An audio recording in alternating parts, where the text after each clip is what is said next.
I love your thought process there, No Bag. Everybody's gone back to work today, and so many people like clock watching. Like we're at the start of 2021, and everyone's clock watching the start of the year. Like, is it time to go home yet? Is it time to go home yet? all right. I got this. Let's throw this on over. What do we got? We got. No problem, Mercury. Man, we got like lots of fun happening tonight. Actually, our first guest is actually international because they're in Japan at the moment. So kudos to like having that. But thank you, man. Thank you for the well wishes. Thank you for the lurk, dude. You are a champion. I can't actually wait to get you back on here in the Vimesy Show, and we're going to talk a bit more about your esports. But also, I just love your buffy hair at the moment. It's just amazing. Your buffy hair is just... I love it. I never got a break. We always open sad.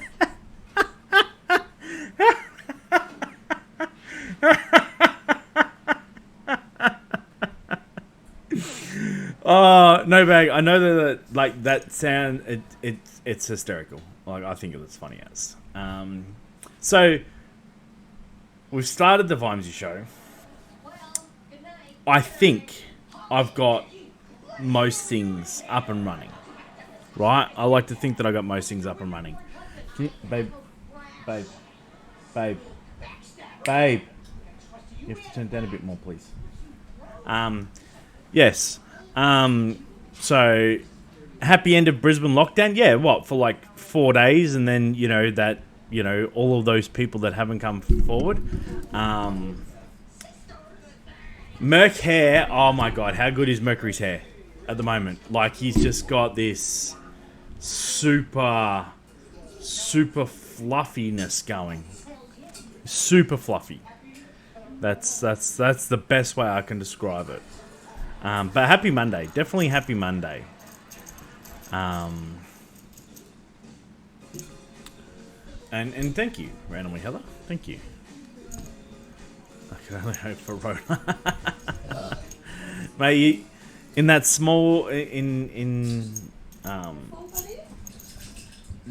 small way, it's been a revelation, but also for a lot of people, just disastrous of, just the lockdowns and all that sort of stuff, and all of the, time that they wish they could spend with friends and family and stuff just gone. Actually,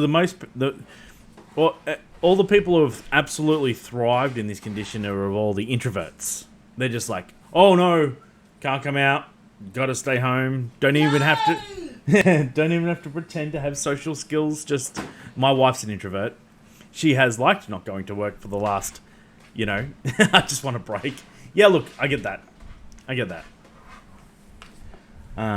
Just support, more cases spreading through Sydney and New South Wales, and you should be on your way to a break. Man, when it hit Wollongong, I thought, here we go. It's on now. Still hungry, or are you full now? Let me flip on over to our catch. God damn it! I had you set. It's not cooked. Why have you Do you want changed? some more? How about some strawberries? Crap. No more sausages. Sausages tomorrow. I had it fucking set up. Strawberries now. I had it set up. Got some strawberries? Okay? Don't. There we go.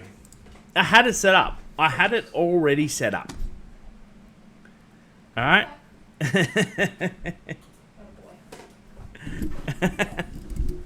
Fair enough. No Bag. I like it. Meant to rant a bit. Look, I had a lot of rants today. And my mate who I was talking to just goes, you've complained about this and this and this and this. You're boring me. And I'm like, God damn it. You want sausages too? Yes. I would like to eat at the moment, but just started the cleanse, and actually that's a photo that I haven't put up there. I don't even know if I can actually get access to that photo. So yeah, I'm starting a cleanse. I'm 125 kilos, and I need to lose weight to be able to work out, to be wrestle, and that sort of stuff. They want you to make them sausages, babe. Everyone in chat, because they could hear you.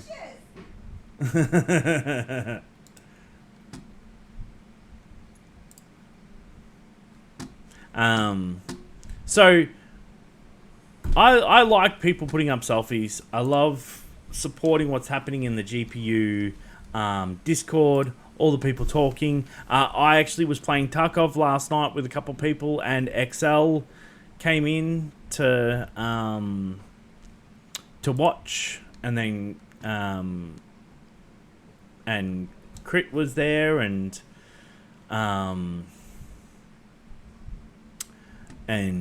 Jesse Knox was there, and Lycan was there, and we were just chilling while I was playing Tarkov, which I enjoyed. It was a lot of fun. So,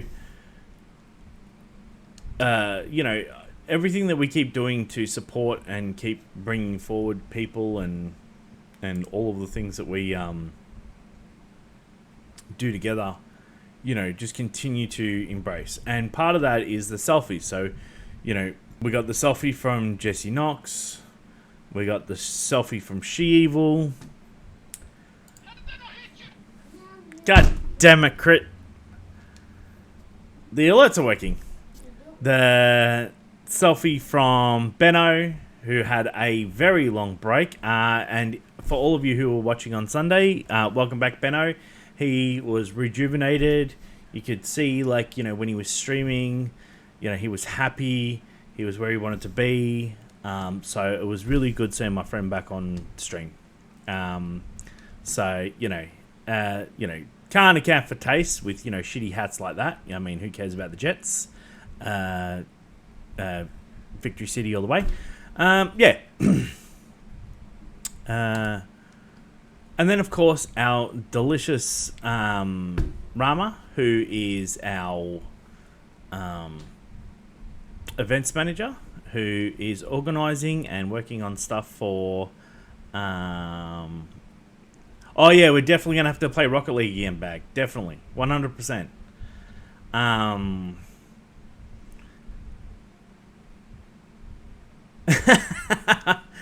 You know, look...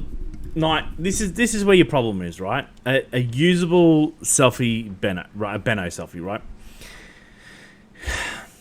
When you take photos in the western suburbs, regardless of sunshine or anything, it always looks dreary. That's why I take all my photos in the southeast, because we're all happy over here. We're upbeat, we're smiley, so you know it's just easier that way. But of course, Rama, thank you for your selfie. It was just another appreciation. You know, she's doing a massive amount of work that's going to be awesome, presenting and that sort of stuff, getting ready for PAX. And then, of course, randomly Heather. And of course, oh yeah, there you are, She-Evil. I found you. You put it up, and I put it up. Look at those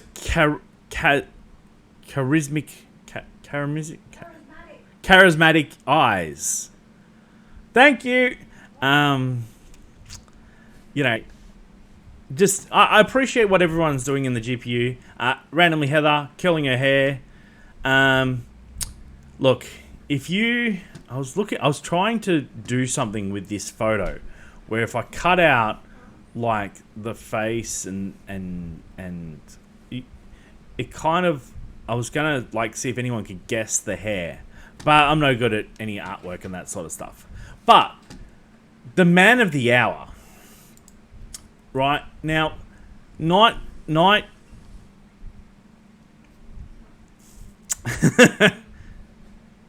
Night Shepherd presented us with some fact. Alright? Who's your... And right? This is a current ad. You will all see it. It's currently an ad everywhere, right? But only Knight, with his acute attention to detail, can pick out Crit Happens is in the clip. Crit, why didn't you tell us you were famous? I don't understand why he hasn't told us. Look at him. He's right there. Look at that big ginger beard, no hair, and he didn't even tell us. I want my free Subway, mofo. All right, I want my free Subway. Obviously, he's getting free Subway to do this ad because he's like boss man. Look at that. Look at that boss man face. He's obviously getting some free Subway. Where's my free Subway, huh? Huh? I'm hungry. I'm hungry. God damn, I want a meatball sub.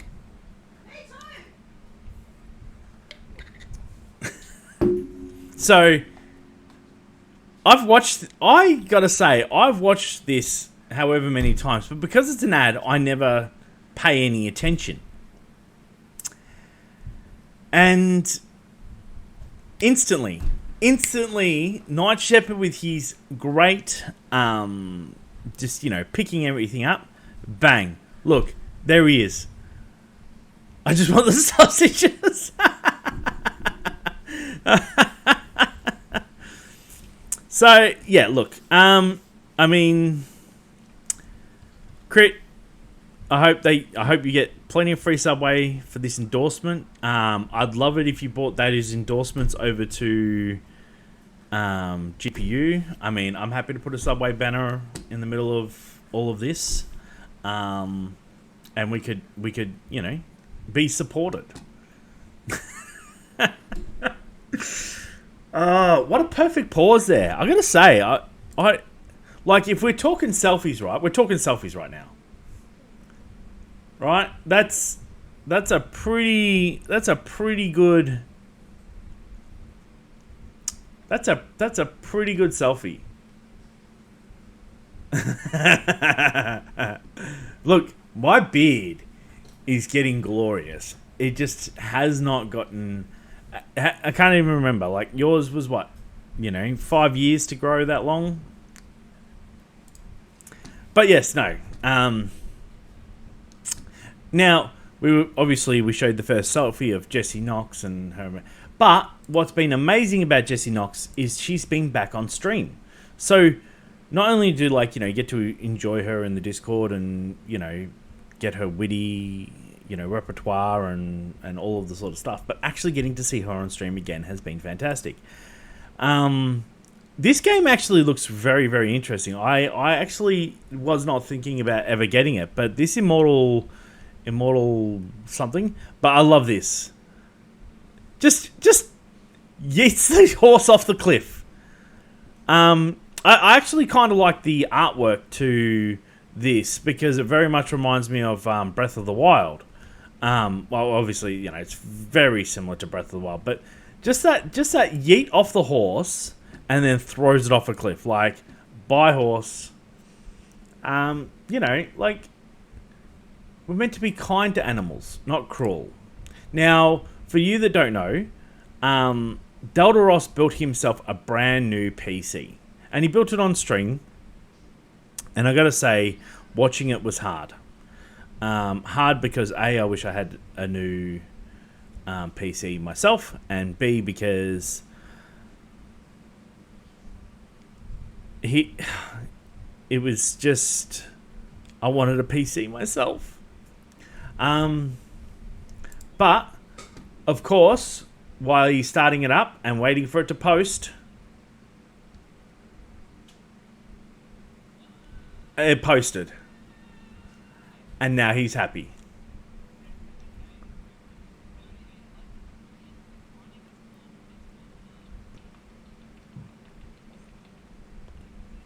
So, congratulations, Delta Ross. See, those squats do come in handy. All those squats, and now he can dance in the squat. He can dance in a squat fashion. Look, he's right down there. No issues. All those squats have paid off. He managed to do the happy dance in squat form. right? It wouldn't be Delta Ross if he wasn't squatting. He's just doing the happy dance in squat form. Of course, another beautiful gaming moment that happened through the week. Crit Happens had some time off work, and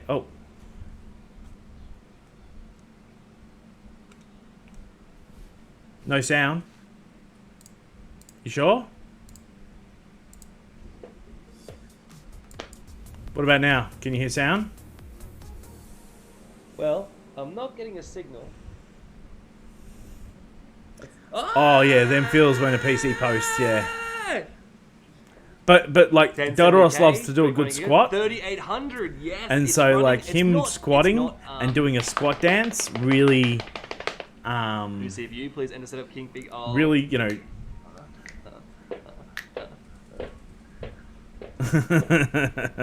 It's good to, you know what? Delta Ross is a friend of the channel. He's also a friend of many of the people in the in GPU and that sort of stuff. And genuinely, I'm so happy, you know, for what he's been doing to, you know, being a full-time streamer due to injury and all of the things that he's been doing, including signing with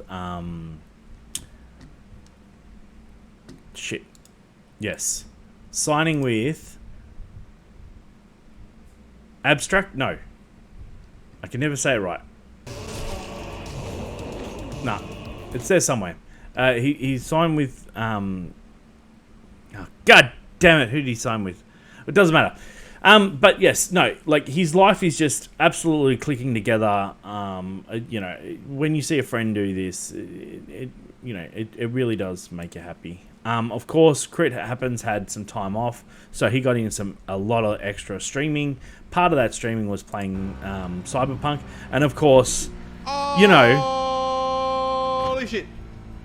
Right, I can't tell you the amount of clips that you'll see where Crit just, you know, yeets or crashes. I can't wait. Oh, actually, I just remembered. I remembered what's coming out on January 20th. Oh, I wish I had remembered this earlier today. Anyway, Hitman 3 coming out January 20th. I know Crit Happens already has it. So, if you like bad stealth and terrible gameplay, please tune in to Crit Happens on Friday. Is it this upcoming Friday? No, it's the following Friday. So, the following Friday, Crit Happens will be playing the new Hitman. Terrible stealth, great tabletop. So yes. And next Saturday, also, we also have Sneckler coming back. Scaly Jules will be on Sneckler, so you'll get to hear some more glorious thing. I like this. This game has no bugs. Oh, fuck off!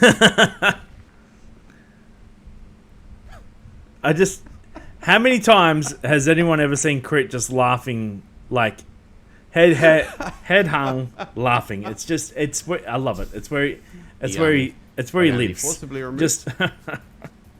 It's almost like he's crying at the same time as laughing. Like, I don't know why I'm so bad at games. I can't beat Vimesy in any sports games at all. Not NFL, not NHL, not baseball, not NBA. I can't beat Vimesy at any sports games. So yeah, no. You know, like he sort of lives in that area. And of course, I've been so I played Tarkov last night. I was playing in the Discord, and XL came and watched me, and he watched me fail. Oh, hey, Pants! Right, watch this. Right now, Pants. If I could play like this, you'd probably want to play with me more. But watch this shit. Right. All right. So he's doing, you know, kill the players with the pistols, right? Look how many shots he survived. And then watch this. What a load of shit! He got sprayed down, arm, stomach, I survived both arms, stomach, and right leg, all gone. All gone. And just... What a load of shit, huh? You will appreciate how that's just bullshit. He's in the middle of reloading, getting sprayed down, and just fires the first shot into the guy's face. That's right. That's survived that. That's shit. right, Curse Kate. I really laughed because Curse tried to come and play with me and Dylan, and the game kicked him all the way through factory. So he loaded in, got kicked, had to load back in, got kicked, loaded in, got kicked, loaded in, got kicked. I died to the first fucking scav we found, but he survived 5 disconnects through the fucking... Oh my god, I was so mad. So mad. And then, of course, back to Jesse Knox. Yeah. They probably were shooting with PS ammo. Look, he just... 100%. Hey! Thank you so much for that follow, XQ Best Stream. XQC Best Stream? Yeah, that's it. So what do we call you? Do we call you XQC? No, because I'll mess that up all the time. Because I'll say XQB. Because I don't know why. It just rolls off the tongue. XQB. Maybe you should change it. XQ Best Stream. We really appreciate this for you. So the Vimesy Show is on a Monday. We do interviews. We talk about the community. We also show great clips, great moments that people post into the Discord. I love showing them off and showing them to the people. Of course, Crit Happens, who is one of our founders and a great member. So, all right. So that's Crit in the bottom right corner, and now this is Crit on the main screen. So, like, I mean, you be the judge. You be the judge. Now, let's have a look. All right.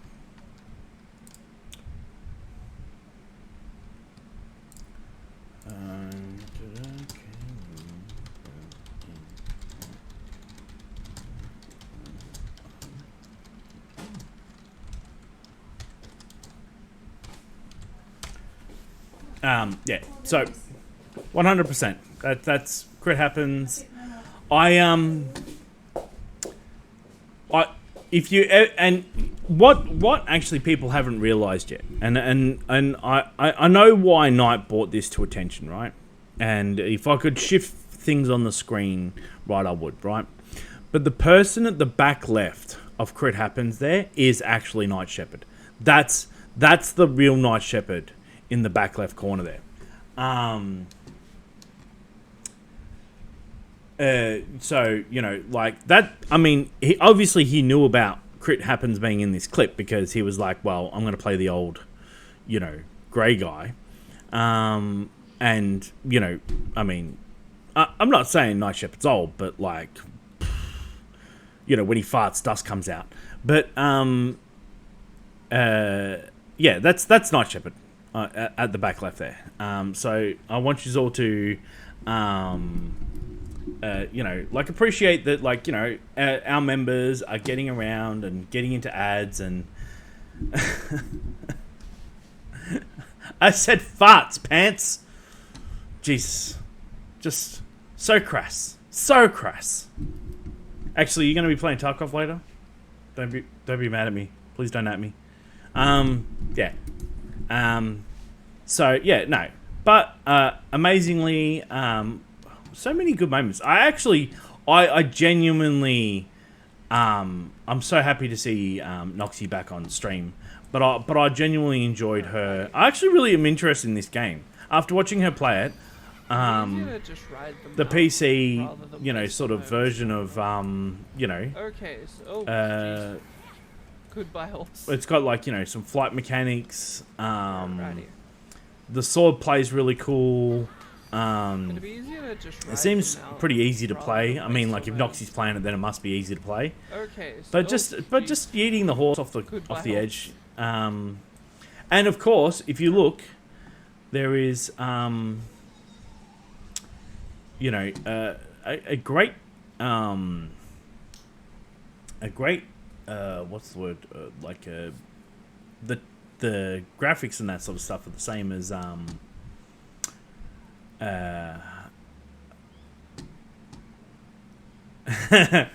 right, I'm going to tell people who don't know this, right? And this is it wasn't a secret, but it's pretty fucking funny. So yesterday, me and Dylan were playing some Tarkov, and Pants came in and was like, "Oh yeah, I'm going to play. Cool. Thanks, Pants. Come play." He comes in. We have the first raid. We all scav in. We're doing a bit of a money run. Why not? Have a little bit of fun. We murder everyone in the map. And then, you know, him shitting bricks. He's like, "Oh, I've got stuff. I want to get out. Right? And I'm like, all right. Run, bitch, run. All right. So he runs off, goes to the exit, gets out. Which is, you know, good because, you know, he completed a couple of his missions. But, you know, like, after we murdered everyone on the map, him just crying like a little girl, like, "I don't want to die." Right? It's Tarkov, man. It's Tarkov. You got to get tougher. And then we obviously did one raid in as PMCs. So our player main characters, we got to raid in. Literally dies. And we're like, "Oh, man, that's, you know, that sucks. It's okay. All good." The next words that come out of his mouth are, "Oh, guys, I've got to go. The missus is home, and I'm not supposed to be playing." I mean, he's 40 years old, and he's like, "Oh no, my fiance's like, please, you're not allowed to play."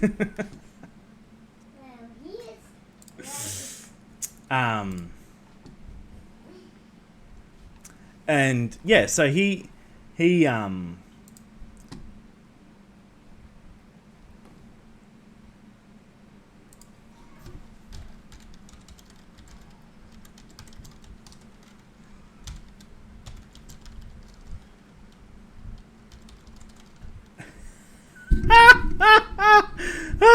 so anyway, yeah, so like, nah. Oh, mate, you should have seen how quick he got off. Like, it was like he shut down his computer and was like, "Nah, babe, I wasn't playing games. And like, he would have walked over and like rested his hand on the oh crap. Did I do that?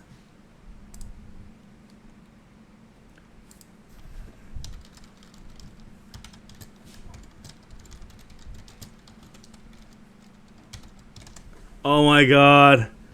I'm such a dickhead. Oh my god.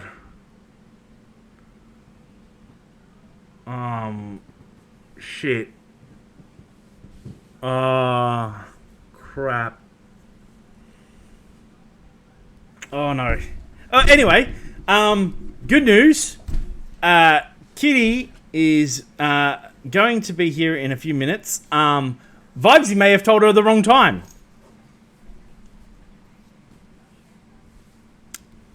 Shit. Yeah, no. Vimesy may have told Kitty Risque the wrong fucking time. Hey, Papadookie. How are you, man?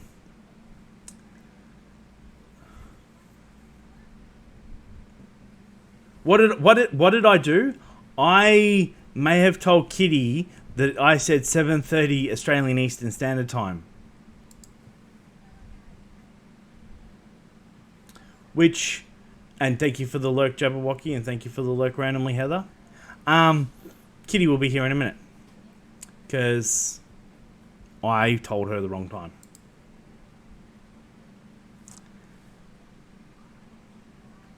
She's in Japan. You know, I gave her the wrong time. It's all my fault.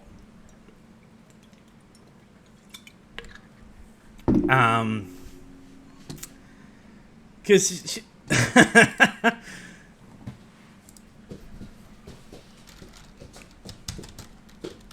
screwed the pooch on this one, Kitty.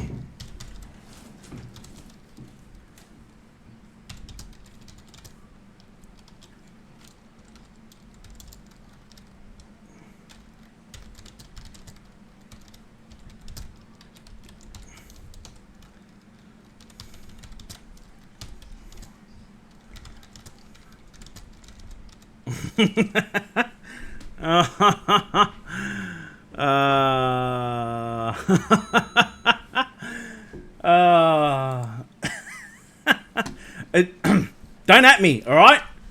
All right, it's my show. If I want to fuck up the times that I tell people, oh my god, oh, I hate the heat. My, I hate the heat. It is disgusting. I wish summer would happily fuck off. Bring me back some autumn. Bring me. Look, you know what? A place to be right now, Canada. Right. I want to go hang out with Curse, and do some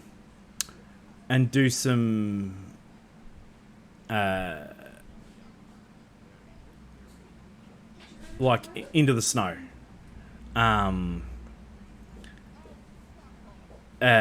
Because this heat is disgusting. Tomorrow's going to be 21, and I'm going to be like, okay, maybe I can deal with that. But then the following day's back up to 30. This shit is not why I live in Victoria. I live in Victoria because I want nice, cold, consistent weather. Right? Well, not consistent weather because it's never consistent in Melbourne. You just have to wait 5 minutes. But cold weather. I just want cold weather non-stop.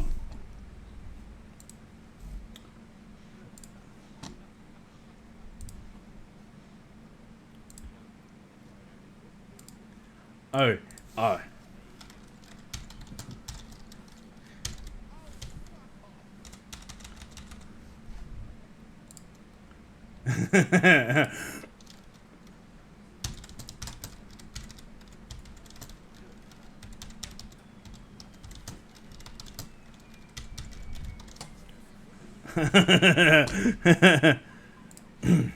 Now, I know she's not here yet, right? But I am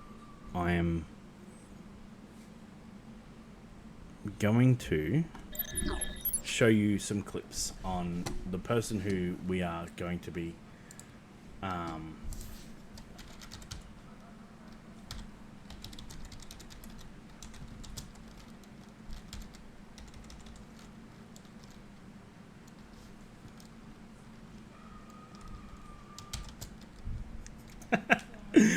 oh my god, I'm so stupid. Why can't Queensland get on fucking board and have daylight savings? I'm calm.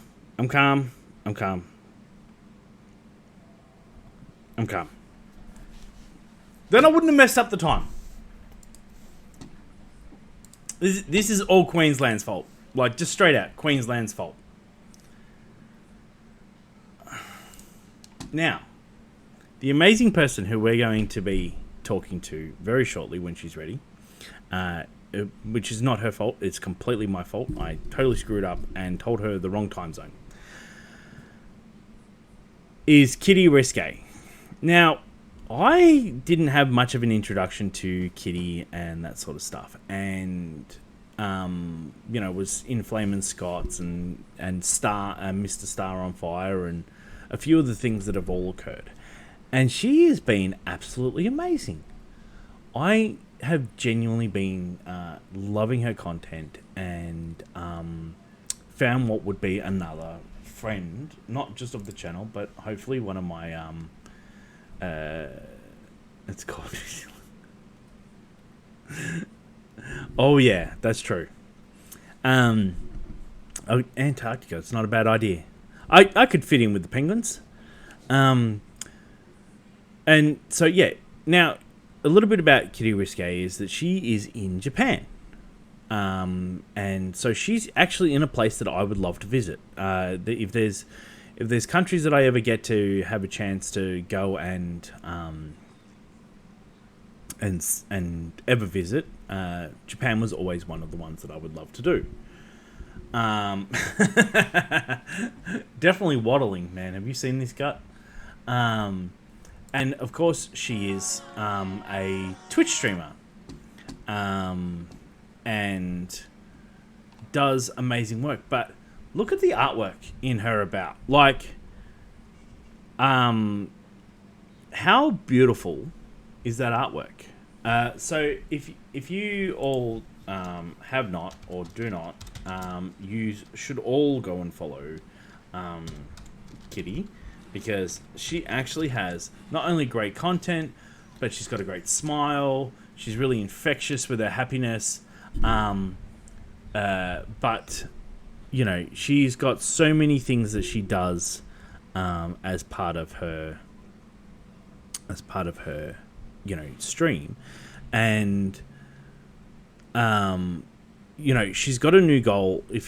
So under news, it says, "Thank you everyone who's been helped me achieve affiliate. I'll be giving back to my community as much as I can through the giveaways and gifted subs and other surprises in the coming weeks." Her new goal is 500 followers, 20 subs, and 25 average views. And another celebration week is in the works for when I reach these goals.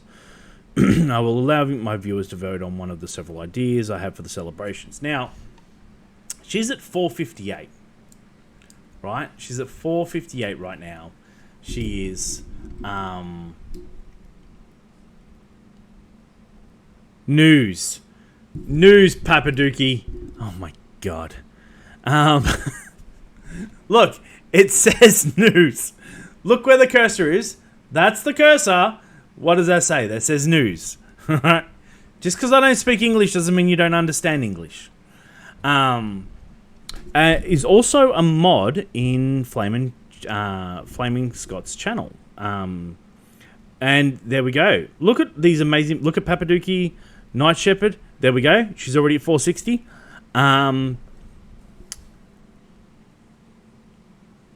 So, yeah. No, great artwork. Plays scary games. Plays scary games and does absolutely amazing work. And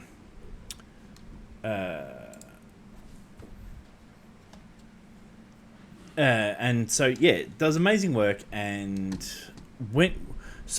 just to get an idea on some of, like, you know, her playing. Now, I did talk about her and being a mod for Flaming Scott. She's also apparently a curse from Flaming Scott, as she will self-confess. So I don't have anything. Uh-oh. Girl, you died last time. Every time I play with Flamin', I die. Flamin' is a curse on me. See? Flamin' is a curse on my soul. Flaming's a curse but give on him her. Love and support. And he kills me. So I don't... So, yes. So, like, you know, being a mod and doing all the nice things. So I don't... Flaming comes and plays. Uh-oh. Comes and plays. Every time I play with Flamin', I die. Then, of course, Flamin' is a curse on me. Flamin' is a curse on my soul. I do Flaming nothing but give him love and support. Flaming is a curse on my soul. That's what you want your mods to think of you. You're a curse on my soul.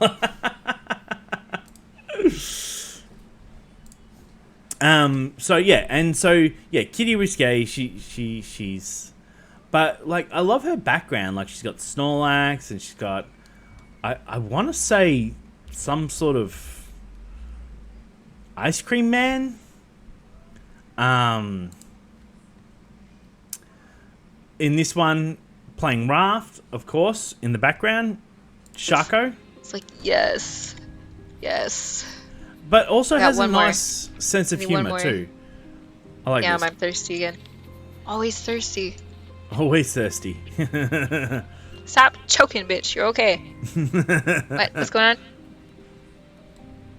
Always super interactive with her chat. You drop in, you say hi, and she's on top of it. Unlike me, who's like terrible at reading, she is so quick to, you know, like, respond and listen. And you know, one of her beautiful things, and this is one of the ways that I love, like, her presenting stuff, is, you know, her stream schedule.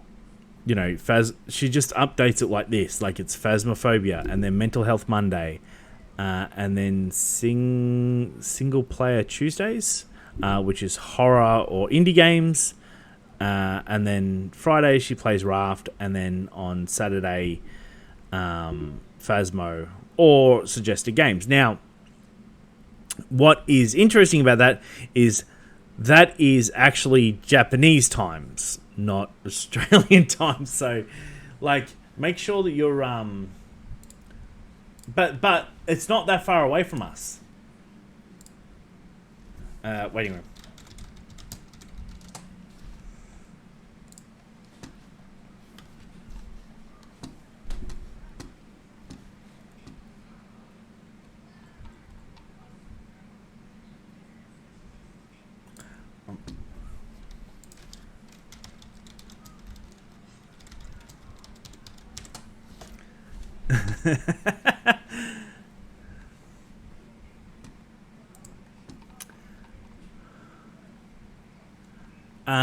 But also, like, what walks around in Japan and, grabs photos. I love her hair. I can't wait to...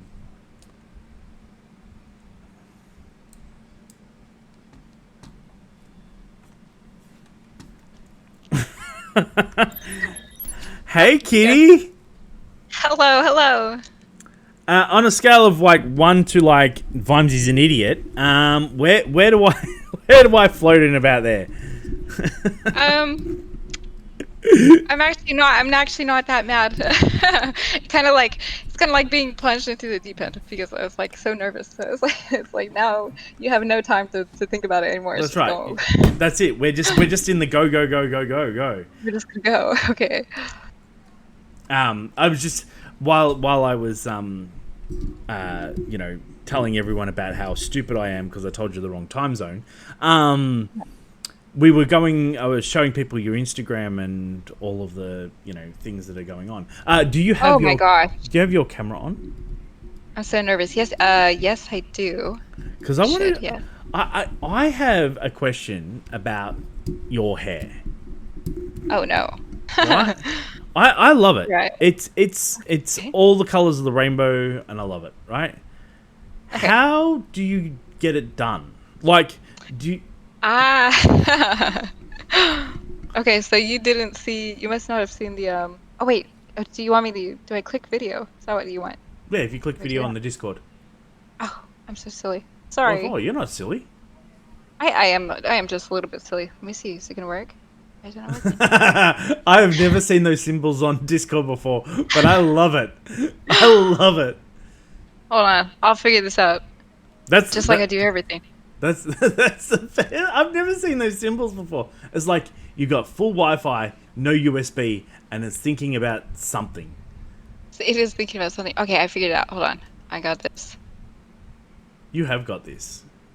Do I have it? You've got this better than I do. You should come run the show. I'm going to let you take over the show because you've got this way better than I do. Is it working? I do watch anime. There we Jesus go. Christ. Scared myself. It is an ice cream man. Hello. The little ice cream. My little ice cream. That's from a Cook Serve Delicious 1, 2. It's from a game. Yes, your hair. No, I'm real nervous. No, hair. don't be. No. Just my hair. tell me about your hair. I'd love to know how long it takes to do your hair. Oh, you must have missed the streams that I did. I did like a whole week. I was streaming in a hat because I was doing my hair. I was doing my hair the entire time. It literally takes about like 4 days to get it right, and it's like 2 days of just bleaching it because my hair is black. Mm-hmm. So I have to bleach it all the way up to Daenerys colors, and then after that, then I start adding the colors in. I was doing it just pink one time, and then the next time I do it, I'll do it blue. But this time I was like, you know what? What if I just do it like pink in the front and like put blue over the top? I don't know. I was just trying to shake it up a little bit. Does that make sense? Oh, I think it's amazing. I love like the art sense and the fashion that you bring. it's like I was saying, like I really love, like, you know, you got a good sense of humor. You're very quick, you know, and you're very witty, and all the things that, you know, make you so much fun. When All things I've never had anyone say to me before in my life. well, I don't know who those people are because they're wrong. So you're in Japan. Yes. Yes. So can you run me through the story of how you've gone to Japan and why you were there, and you know what that journey's been like? Oh, sure. I came here about 2.5 years ago, almost 3 years ago, because my family got a work contract out here. And that's I'm not actually on mainland Japan. I've talked a little bit about this before. I'm on one of the lower islands, the island of Okinawa, actually. I was like kind of trying to keep it low key because I don't, don't dox me, whatever.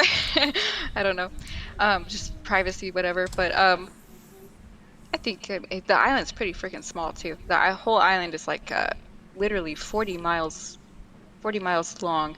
Oh man. And everything's in kilometers here, so I should know that by now, but I don't, because I'm a terrible Nah. American. Look, what's the name of the island? Okinawa. Okinawa is the name of the island. You actually are on Okinawa. Yes, yeah. Did you catch any of the film crews while they were over there for Cobra Kai? No, were they on Okinawa or were they in the mainland Japan? I'm sure they went to Okinawa. No, I had no idea. When would that have been? I don't know. It would have been I'm so sorry. sometime at the start of the year. Oh. That's when things got a little topsy-turvy, so I started working longer hours during COVID because they shut down all the schools. I work at a daycare, and I can hear your babies in the background, and it's like I'm not sure if it's adorable or if it's giving me PTSD because I just got home from a bunch of screaming children. But yeah, the schools shut down, but the daycare centers, of course, stay open to support everybody else, all the other essential workers who are still working. So then it's like we were working like 9-10-hour days the entire time, all summer long. Yeah, you became an essential worker effectively by people needing daycare. Like I know that with my son, the daycare was open. I'm like, yep, bye Ollie, because like I wasn't working, but it kept him sane. It keeps him sane. Oh man, I don't even know, because some of those kids definitely seemed like they were going insane after a few months of being there all day long. Just like, it's like, no, this is a lawless land. And so, are you there teaching them English? Like, do you teach the children English while they're in the daycare, or do you speak all Japanese the whole time? Oh God, no. I speak shamefully. I speak precious little Japanese because Okinawa is unfortunately very Americanized. There's a lot of military bases here, a lot of military people here, and they're all American, obviously. So it's very, very rare that I go anywhere and I actually need to use any Japanese. It's like there's always English underneath the Japanese, and the Okinawans, and they prefer to be like Okinawans and not Japanese. They feel they're kind of separate for whatever reason. I don't know. I know a little bit, but I'm not trying to get into all that. But so it's very Americanized here, but it's still part of Japan, and it has its own culture. The islands, islands. It's one of the islands of the Ryukyu, which is hard to explain, but it's it's kind of like its own thing, that they're like the smaller islands of Japan, but they speak Japanese and they use Japanese, and really kind of unfortunate in my opinion that's so Americanized, but very beautiful place. It's like literally living on a tropical island. It's like literally your Animal Crossing island come to life. And so do you so what made you pick Japan as sort of like your country of choice that you were sort of going to go to and take this adventure over, anywhere else? Oh, just my family. My family getting work here that I was not ready to be on my own. Fair enough. So I just kind of came along for the ride. And so how long have you been in Japan now? Almost 3 years, and we're up for like supposed to be going back to the States or to somewhere else depending on the contracts my family gets in December of this year. So Yep. then we can choose to either stay here or go somewhere else or go back to the States. I'm kind of hoping that back to the States, even though it's a mess, hot mess there right now. I miss it. I miss the Mexican food because that is one thing Japan don't got is Mexican food. But they got plenty. They got plenty of spicy stuff though. Actually, they like don't like. Really? I'm not a huge spicy person myself, but it's like they don't have a whole lot of spicy stuff at all. Even like the other day, I was looking for ramen, packages of ramen for Flamin, and I was like, of course, Flamin is gonna like it spicy, right? His name is Flamin. It's gotta like it spicy, right? Am I right? I don't know. I hope so. But I was looking for all the spicy ones, and they really don't have a lot of spice. I mean, like I know they have wasabi and all that, but you don't even see that very often if you go out to eat and stuff. It's very low key. Spicy stuff that even I can eat, and I'm like, again, like have no tolerance for spice. See, I've got no tolerance for spice, and it's actually been one of the things that sort of worried me about traveling. Is like when you go somewhere and you're like I want to try foods because that's the point of an adventure. But at the same time, I'm like, God, if The I point just of the adventure is to try food. like well, that's look at this belly. It's always an adventure to try food. But then like as soon as you touch your tongue with some like if I touch my tongue with some chili or some pepper or something like that,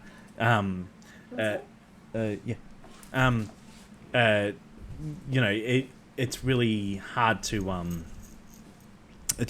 to like for me to not just like, oh my God, I can just start scrubbing my tongue clean because like I'm like, I can't handle this.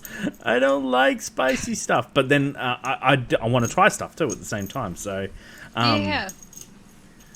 do you I don't think onions are too spicy. I think onions are delicious cooked and great with sausages, but eating them raw, that's a whole different thing. Oh so, no. So have you, but you go to the, is it easy for you to get to the mainland? Like, do you go to the mainland and, go and Yes, see yeah, things? like it's like literally you spend longer. Obviously, we take like a plane, but you spend longer in the airport than you spend on the plane. Like it's like a 20-30 minute plane ride from here to the mainland, and super cheap because of how close we are. Unfortunately, I haven't been to the mainland for quite a freaking while, and I was supposed to go in March to Osaka, but COVID, Yay, yeah.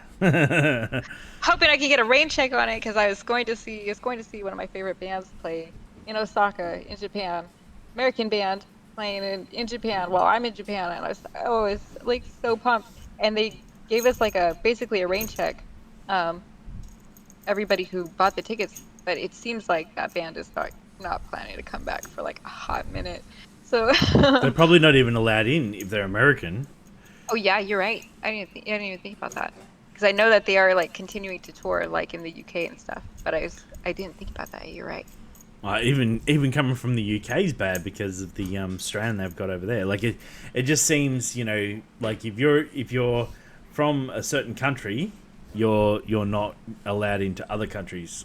Like here, you're not even allowed into other states. So like I can imagine not being able to go from crossing across because they like just want to keep everyone in their sections to make sure that they don't spread anything. And so you like to play horror games. Oh yeah, yes I do. But For some reason. I love how like like this is just I'm playing a clip, and it's just it's. Music Oh, is no. horrible. Part of this baby music. What I is love going it on? because like you get the. I have like, no idea what I'm doing. Someone Where drops is? heartbeats, Oh my gosh. and you freak No, no, out. no, no. I don't even have a door. It's painful. They kill me. They kill me. What the fuck is going on? Ace! Oh my god! And they do it like, oh my gosh. Ace, the that's people in not my chat, okay. I thought the that was lovely, legit. I've wonderful, never played. horrible people in my chat. They have learned to do it at just the right times. So, like, I don't know how they do it because I know there's that delay. You know what I mean? So I'm like, how do they get this? It's like they know the future and they plan for the delay. Somehow, like they're just that incredible that they're like they can do it all. And they'll get me at just that right moment where I'm hiding or I'm like I'm already scared or something like that, and they know like I'm not looking at chat anymore. I'm like Yeah. If you go back to America, or you go back to the States like you want to, do you know that that's going to put you like another 10 hours behind us? It's going to be like, yeah. We miss Kitty. Where's Kitty? I'll figure it out. Crit. I don't know exactly. Wait, so like 10 hours behind you. I'm hoping to go back to my home, which is California. Southern California is where I'm from. And where the good Mexican food is, by the way. Don't trust anything east. Anything east. No, I'm kidding. No. But, how far behind you guys would that be? I'm not sure. I would definitely miss you guys, but I'm also like a night owl. So, because Dow Z's actually in California. Yes, yeah. So currently it's 8 p.m. here, and it's 1 a.m. there yesterday. Or now they've actually gotten on to today's timing. So what's that? That's a lot of hours. That's nearly 24 hours. Oof, that's a big oof. But at the same time, I don't know. I would make it work. If I like you, I care about you, I'm gonna find a way to make it work. You're gonna stream through the night and be like, "Yo, I can talk to all my Aussie friends," because it'll be like 1 a.m. when you're actually still, But like, obviously, there's been problems with California where they had the big fires there this year. Oh yeah. Did that affect your hometown or anything? A couple of my friends were evacuated, but unfortunately they were not, fortunately their homes were not in the way. I didn't know too many people. Actually, my aunt, now that I think about it, my aunt was also evacuated, but I don't think her house got hit either. So personally, I didn't know anybody, but yeah, I know it was devastating as hell. I was reading some of the stories about it.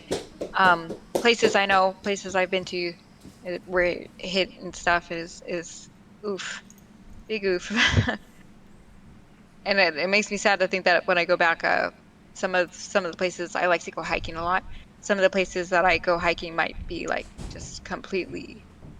Well, they might be regrowing by that stage. Like a good burn is a great way of, sort of refreshing a rainforest or whatever, they say. Yeah. Hopefully, because actually, like, when I did still live there, there was another big fire, and it was all over the hills of where one of my favorite hiking spots.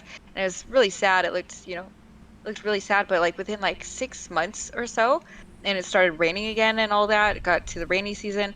The California poppies started blooming like crazy. It was the entire place was just covered in poppies. It was gorgeous. And then of course everybody went over there and photobombed the heck out of it. But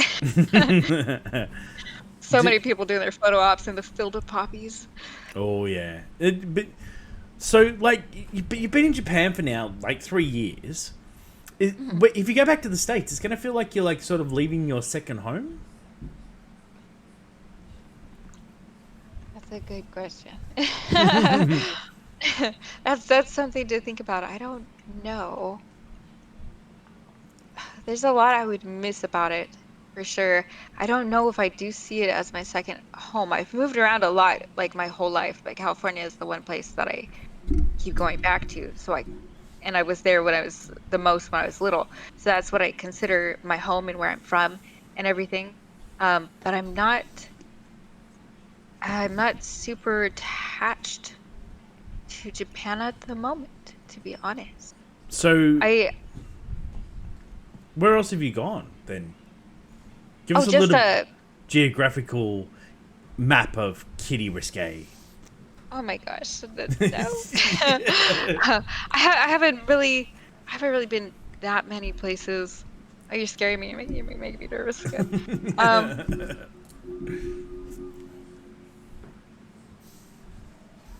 Been mostly around the U.S. I've been in Texas, and I've been to New Jersey, and now I'm here. But I keep going back to California in between those places. So like we moved to Texas, then we moved back to California, then we moved to Jersey, we moved back to California. And I'm also like very like to be honest, I don't want to like how do you say? Like make it sound like Japan isn't the fucking bee's knees because it is. And it's gorgeous here. I love the culture, the food. Even though they don't have Mexican food, which I do hold against them, like obviously a little bit, just a little bit.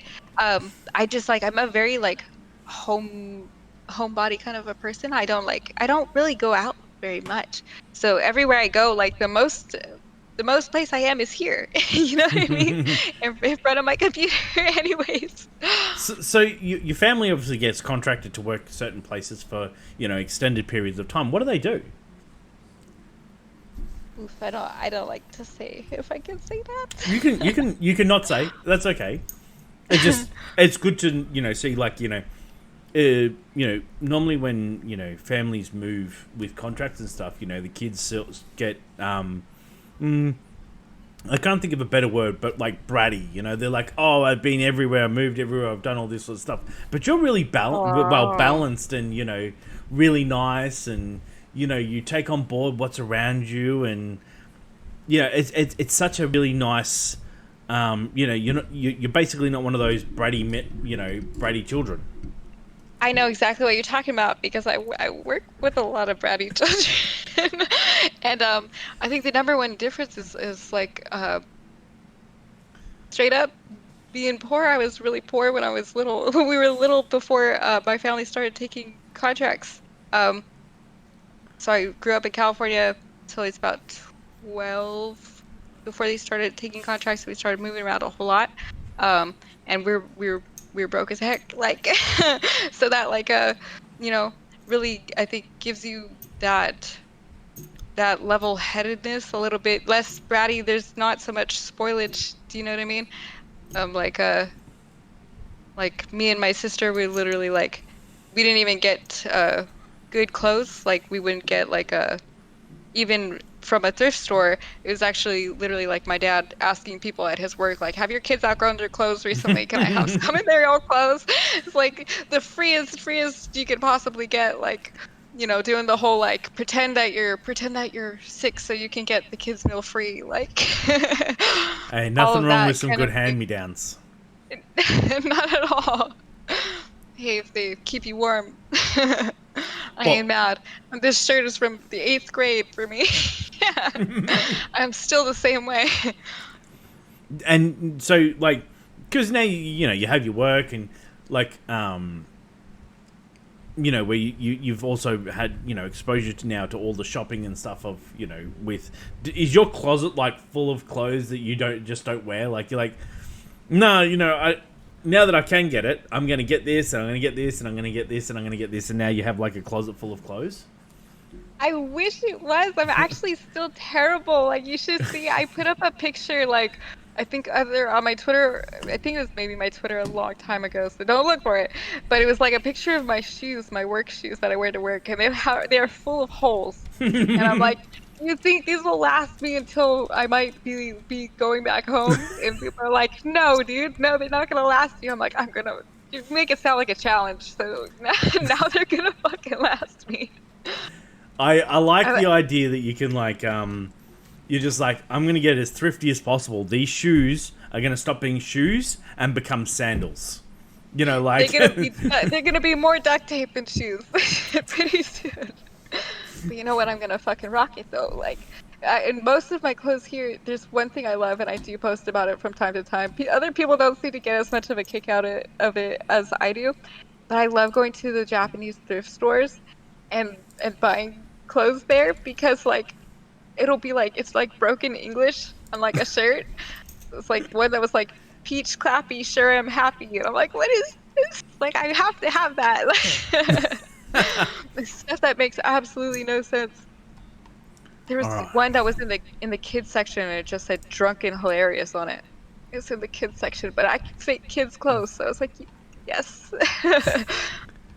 So you're quite petite. So you keep buying like the kids' clothes, and they're like, no, they're for kids, and you're like, no, they'll fit me though. Like, man, don't judge me. You don't know. You know, I might have kids. I could. These but aren't. yes, no, the other thing is because I'm so thrifty, the kids' clothes cost less. So the kids' clothes are like 300 yen as compared to adult clothes, which are 500 yen at the thrift store. Whoa. So I'm like, you know, that 200 yen, that's gonna buy me an ice cream later. I like it. That is a great way to be. I'm like a long time. My wife, she's a real penny pincher, and so she's like, so you know, she's a real penny pincher. And can she hear you? Are you gonna be sleeping on the couch tonight? I always sleep on the couch, so it's okay. Oh no. But you know, and it took me a long time to sort of, you know, like I was really frivolous with my money because like money came and went. I'm like, I work, you know, I'm never gonna not work. So you know, the you know, I've always been like that. Where, you know, it's taken her, you know, maybe like 10 years to finally get me into the mindset of, you know, sort of not be so, you know, flamboyant with my money. But at the same time, I always go,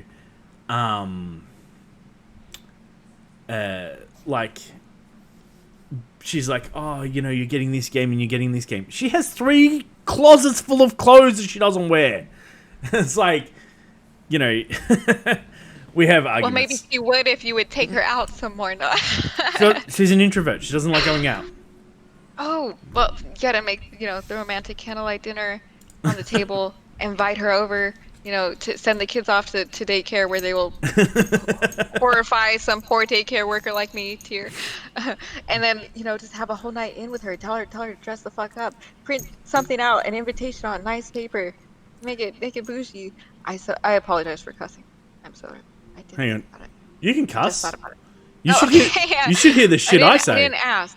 I didn't get the chance to ask you. I thought that we were gonna have some pleasant, like, you know, just a little bit of a run through of the rules, kind of what to expect before I got thrown in here. But the rules are there are no rules. Actually, no, there is one rule.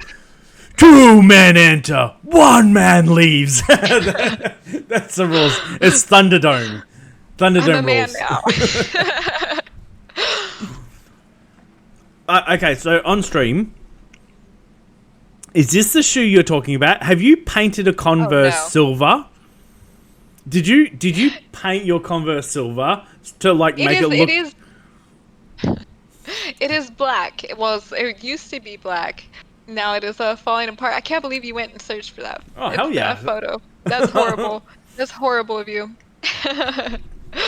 I laugh because yes, you can see it tearing apart at the sides there. It's real bad. And it's been rainy as heck here. Tropical island, it rains all the time, and my socks are constantly soaked. And now it's been getting down to like 40, 50 degrees Fahrenheit. Can't remember Celsius, but what is that? Maybe like 10. We'll just call it 10 degrees Celsius. I don't know if that's cold, but it's cold for me. And then my toes are freezing off because they're wet because my shoes are full of holes. I'm one of those people who's thrifty as heck when it comes to myself. I'm not gonna buy myself some new damn shoes, but like at the same time, for other people, I'm like, oh yeah, like money comes and goes. You know what I mean? Like I can't take it with you. I'm more than happy to buy my friends shit all the time. Too much. What? And Delderos gave you a nice little at, and Mr. Star on Fire says you are a brat. How rude! When I look at this picture, what I really love is the hair tie, because it looks like you're actually about to put the hair tie over the shoe to hold it together. To hold it together. You caught me. That's exactly what I do. That's the only way I get any tread. These hair ties just look like 15 hair ties over one of your shoes. Like, it's still good. It's still good. It's still good. I'm honestly surprised that the laces aren't like wearing out, like because they're long as hell too, so they're like constantly dragging. What other gold have you got in here? Let's go. I'm so embarrassed. What's this no. one? What's this one? This one is technical difficulties. These are all be really damned. old. You're making me so embarrassed. Oh With my gosh. Sharko, I like it. Yeah, but your hair's... I love it because your hair... So, a lot of things with streamers and that sort of stuff is they can't consistently, like keep an appearance or anything like that. Like, if you looked at the Vimesy 8 months ago, I myself, I had hair, I had only goatee. Really? I can't imagine. And now I'm like, as soon as COVID hit, I'm like, cool, no more haircuts. I can go to shaving my head. Because my wife's never liked me shaving my head, but I'm like, it's me. That's what I like to do. I like to shave my head, so I'm going back to it. And then, drunken. Nice. That's the shirt I was talking about. That was in the children's section. That one was actually 250 yen. That was $2.50 basically. And they said, so in the children's section, what's it doing? They don't know. They don't know. But how would a kid know drunken hilarious? Oh my god. Hilarious. See, your English is so much better than mine, and you live in a foreign country. Like, how is that a kid's shirt? Like, it's like if I put "I'm an alcoholic" on my child's shirt and then walked down the street. Like, I'm an alcoholic. Funnily enough, a lot of people were like, I would let my kid wear that. It's like, maybe it was made for you then, I don't know. What else you got? You got some gold in here. Oh, no. Make sure you all follow Kitty Risque on Twitter too. Lots of gold. Actually, I was talking about how you're I don't have your Flaming Scots mod, and you're playing Pestia. No, every time I play with Flamin, I die. Flamin is a curse on me. No, he is a curse on my soul. Not his nothing mod. to give him love and support. Aren't you a mod in his channel? Oh no. I don't want to be. I've seen Tangerine be working. He's on the clock constantly. So I don't. But I love have this anything. because, like, you basically said that he's the curse of you. Every time you play I play with Phasmophobia. Flamin, I die. Flamin is a curse on me. I'll be honest. I die, of course, other times. But with Flamin, it seems like I die all the time, and he almost never dies. And he's like derping around, doesn't know how to pick things up, and he's like, and the ghost will like walk by him and kill me. So I've got Flaming Scott coming on after this. Oh yes, yeah, he told me yesterday. And I've got clips of him derping around in Phasmophobia. Because I just, I go to his clip pile and pick out what I love. And, like, it's kind of funny because with Phasmophobia, have you found this, that there's like sort of two players? There's the players that take it really serious, and then the players who are like, let's just spend everything we've got and fuck around for fun. Yes. Yes, you're exactly right. Maybe I don't know if there's kind of a third player. Third player might just be like a complete noob player. Yeah. And that's like the fuck around person is usually fucking with them. And then the get shit done person is actually just getting shit done. It's like their only saving grace is the carrier. The whole time, that's the person that has the money, who knows the ghosts, never dies, See, and now, is just somehow getting through it. there's a game concept, right? Here's a game concept, right? So we got, like, you know, think of like something like Left 4 Dead, right? But in the game, you have like a carry, the fuck around, the noob, and the I don't give a shit. And like, basically, each time you play, It's hard to say which one I would be. every time you play, you just like you assign the character, and then obviously there'd be special traits that your character would get based on whether you're the Joker, whether you're the carry, or whether you're the noob. You know, like all these sorts of things. Like, you know, a noob's harder to kill because they're noobs. That is So a concept. That's a great idea, honestly. But then, like, so you could like select to be. Could you select to be like a noob forever? well, if the people you're playing with, you know, let you select noob forever, like they don't, again, if you never get past noob level, then of course. Refuse to level up. I want to be. I'll be baby forever. You can't stop me. You could, but like, it'd be kind of funny because then you would have like, it would almost be like you could almost have that as a perfect Phasmophobia setup. Like, it's like, okay, I'm gonna play the Joker. Oh my god, he's gonna die. He's gonna die. Okay, and then like it's the carry's job to try and keep you alive while doing all the tasks and working out what the ghost is, and the noob's just going, I'm looking in the book, I can't see, I don't know which. How do you pick it up? How do you pick the items up? How do I use it? Why can't I move? Oh my gosh, I got stuck on a tree. I like glitched out in Phasmo the other day. I got stuck. I clipped into like half between the wall and like a random plant, and I was stuck. I had to die there. I died. I love game glitches that, like, you know, like you're like, well, I've clipped through the rock, or I've clipped through the wall, or I've clipped into the door.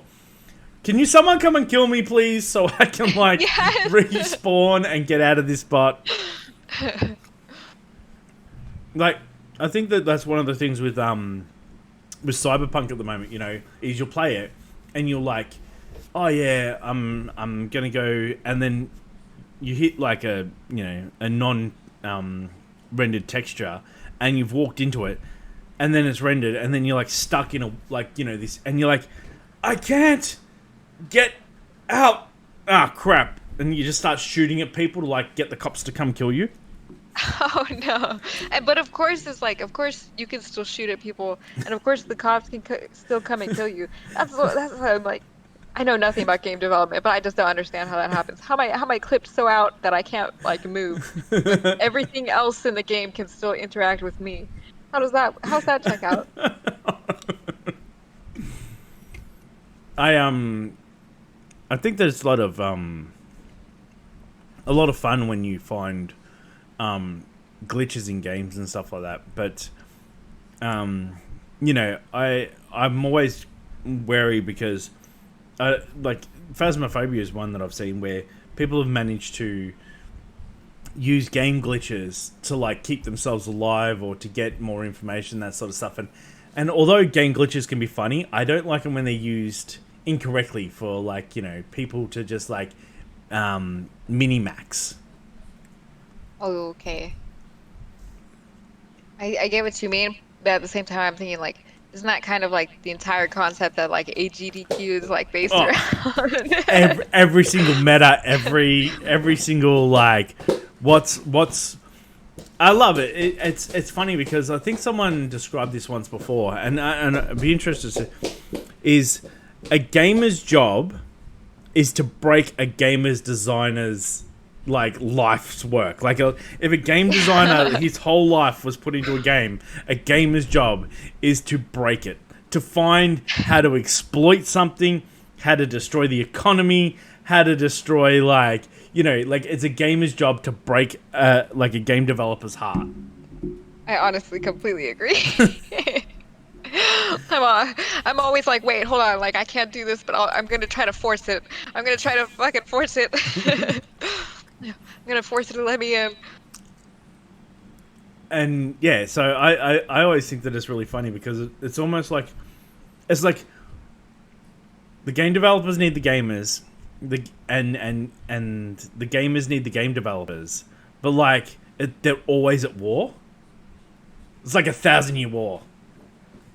I feel like a lot of gamers are spoiled, to be honest. We are spoiled. We're spoiled a little bit. We expect way too fucking much in way too little time and for way too cheap. Like, for the amount that we want to get out of it. You know what I mean? Like, it's one of those things.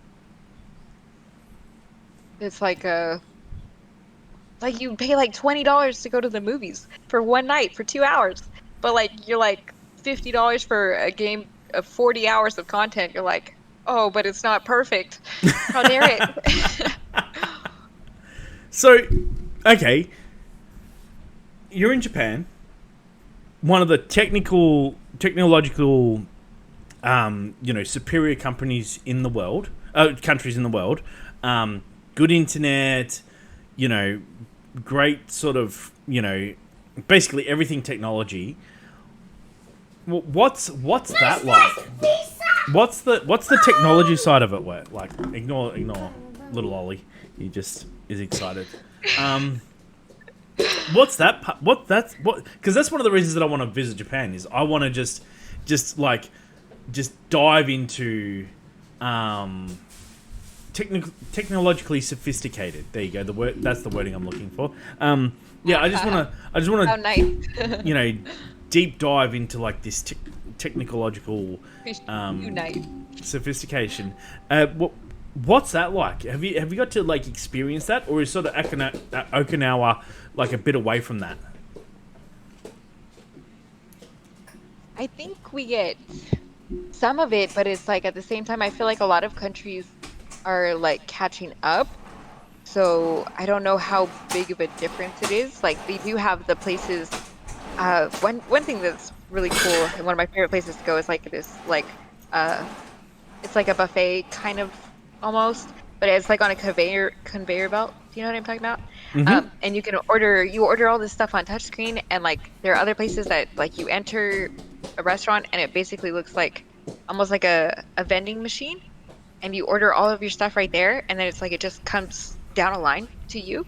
It's like, oh, good, no human interaction at all. That's excellent. That's exactly what I'm looking for when I'm choosing a place to eat. How many people will I have to speak to and or look at? I just like that because it's almost like the same for like a partner. Like, look, I'm really looking for someone. Hang on, buddy. I need to climb on the chair. Okay. So I can get the controller. Well, be careful. What are you looking for in a partner? As minimal human interaction as possible. Have you got a robot for that? Yes, absolutely. I was surprised. I thought that like a lot of tech stuff would be cheap as fuck here, but it's expensive. It's expensive as heck. It's up there. It's actually still cheaper to get most things like in the States. I can't even think of a single thing right now that's like cheaper to get here, and that's seems to be for all of Japan, not just Okinawa. That's most tech stuff is more expensive here. I don't know how or why. What America deals with the devil they've made that it's cheaper there somehow. But I was surprised. Well, I had this thing today, right? And like I think that it's really one of those interesting things. So now in Australia, people have slowly, and I'm talking like Titanic turning slow, right? Have gone, oh, PayPal, it's unsecure. Who would use PayPal to like, oh, I can use my phone. Oh, people are using phones to pay with stuff are idiots. To finally like, people are now able to, where Japan are like so far lightning ahead. They've been paying with their phones and their phone bills to like, their phone bills are basically their credit cards. You pay your phone bill, and that's what you use to pay everything with. And like so, like lightning years ahead, and it's just like in this like backward state. We're just like taking so long to just turn a ship towards like, fast approaching technology. Do you think that like you'll be able to go back to that sort of style? Like even with America, some of the stuff that they do, it's like really slow turning in the way of like turning towards technology. Like in Japan, as I understand it, I think there's 16 bins or something like that. Like you've got to like the recycling is actually worth doing in that country. Oh my gosh, the recycling. I mean, recycling is supposedly worth doing it in any country, right? It's supposed to be good for the planet and all that. But Japan is like they will not pick up your garbage at all if everything is not separated 100%. And I mean, separate the paper and the plastic and the glass and the waste. And if they see anything in those bags that is not what it should be, then it's not getting picked up, and then you're getting like basically like a ticket. And if it repeats and you don't change it, then you're gonna get a fine. So it's worth it to recycle everything to avoid the hassle, or just do what I do and not try to not buy anything ever. Trying to not to buy anything ever. But like it's a futuristic response to what is currently needs to change in the world. We need to separate our rubbish as end users. And you are. Okay. I will be there in 2 minutes, Flamin'. Oh, I'm engrossing on Flamin'. No. It's my fault because I gave you the wrong time, and Kitty, I totally screwed up. So I owe you like a do-over, and I will tell you the right time next time. No worries at all. No worries. I did think I was gonna get a shower when I came home because I had like a gardening club thing today, and a kid threw dirt literally on my face and head, and I was like, okay, at least I have time to take a quick shower before this. So then he's like, get in the waiting room right now. Yeah, you're late. Look, you know what? Honestly, I'm just sorry that I made the mistake. It is 100% my thing. But just before you run, I did have one final question for you. I'm going to be pushing to get you up to your 500 follows. What's one of the rewards for your 500 follows that you're thinking about? Okay, so I'm like a little bit stuck. People like I ask my friends, my followers, all of the lovely people that I interact with on here for ideas, and most of the time they just troll me. They don't give me real ideas. Somebody had suggested a cooking stream. I wanted to do like a date out, kind of like out at some of the markets, like night markets we have here, and just lots of just some exploring, kind of like a date night out here. I thought that was such a cool idea, but Corona makes it a little bit hard at the moment, so not sure if that might be scrapped. People wanted a cooking stream from me, which I was really surprised by because I just make ramen. Hectic cook. Well, Kitty, I cook the same way I play games. Okay, it's terrible. I'm so sorry that I messed up the times. I do owe you a do-over. We are going to do this again. I will see you in your streams. We will get you your 500. And thank you so much. And if you want, you can say hello to Flaming because he's here now too. Thank you so much. Thank you for having me. And hello, Flamin'. Now, you being on time. Kitty, this is your opportunity. Like, I know that I've shown the clip of you calling Flamin' a curse, like when you're playing Phasmophobia, but this is your opportunity to tell him, like, over Discord, IRL, how he's a curse. Flamin', you are a blessing. You are an absolute blessing, and I'm glad I met you. I can't say anything else but that. Likewise, my friend, likewise. Thank you very much for being in my life and me being able to share this opportunity with you, for us to both be content creators and for us to both be friends and for us to just be, alive on this earth. Thank you. As usual, it's all for the nudes. Okay, I'm gonna go. Thank you. Thank you so much for having me. Thank you, Kitty. It wasn't as bad as you thought it was. See, I was right.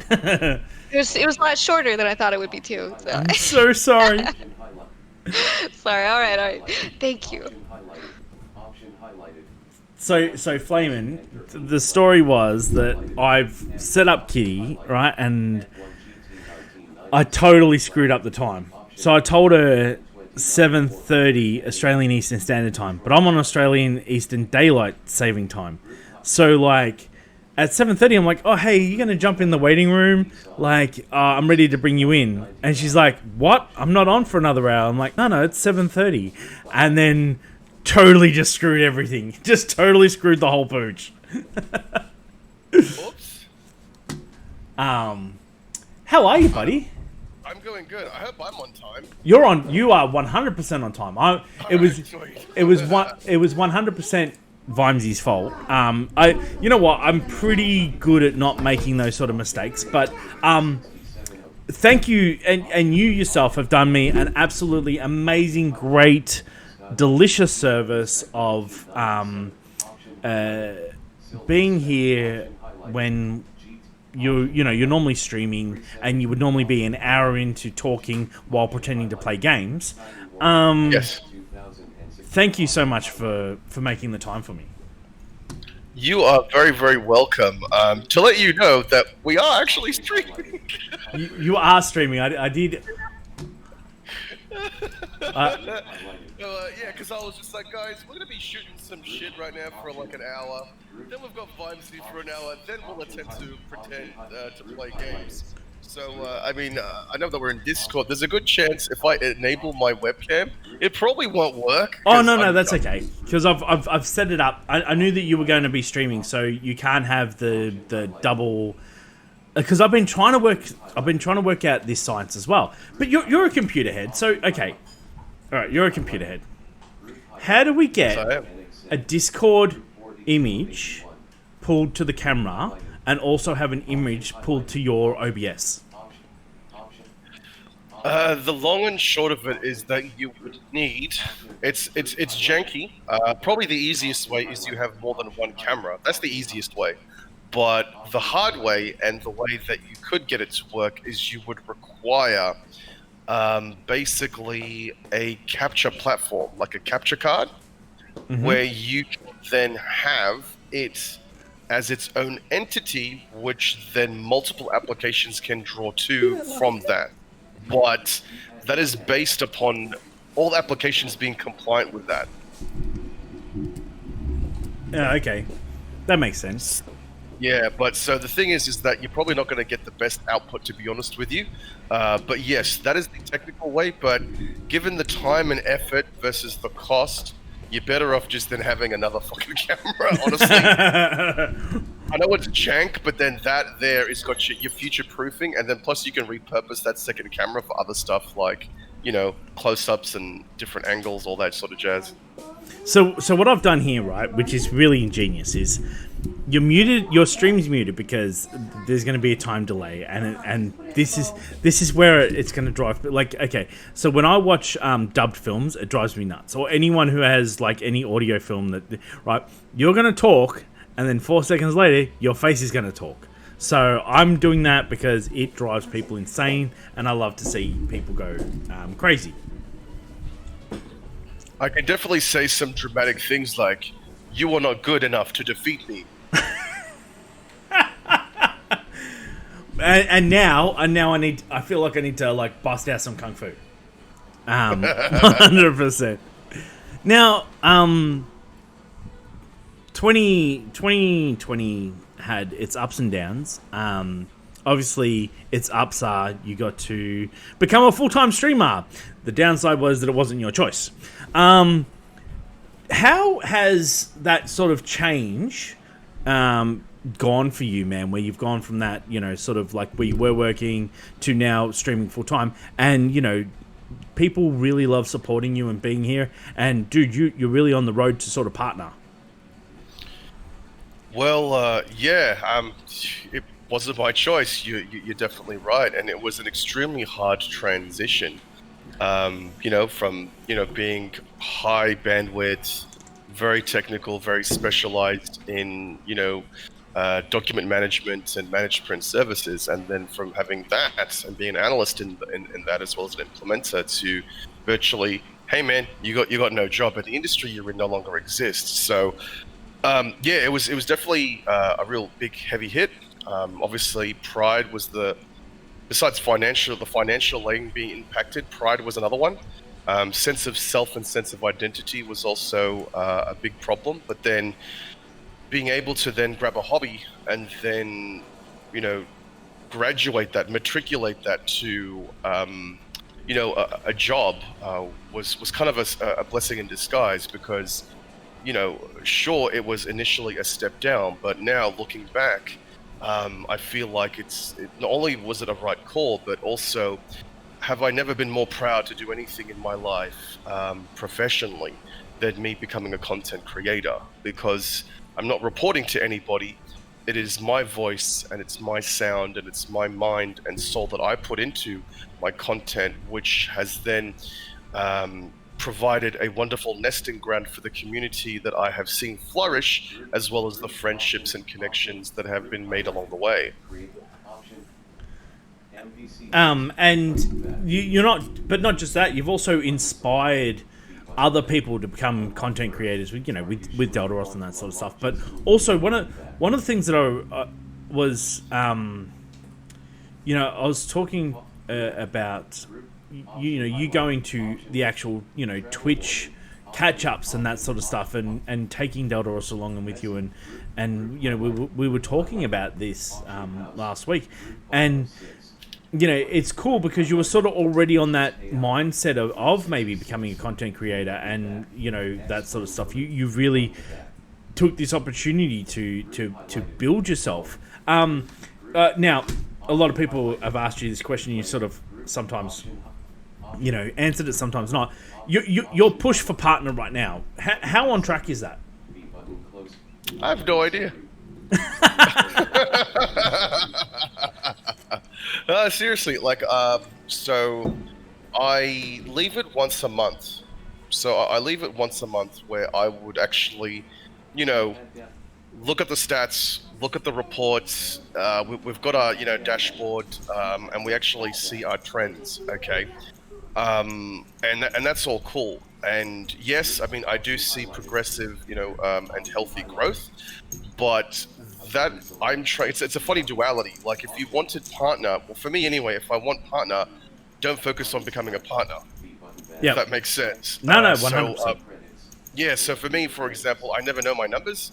I have my numbers turned off. I have all that metrics turned off because, for me, we always need to go back to that original mission statement, which is to provide a platform where people can express themselves, a sense of inclusion, and a sense of also exclusivity for the people that do end up wanting to subscribe. So it's a service. We provide those services. We focus on those services. We focus on the private servers that we have for the various games that we play. So as long as that is the continuing focus, everything else just falls into place. Yeah. Yeah. And I think that's I'd never streamed until COVID had hit and that sort of stuff, and one of the things that I've emphasized this a lot, and I do truly mean this, the Vimesy Show has never been for me.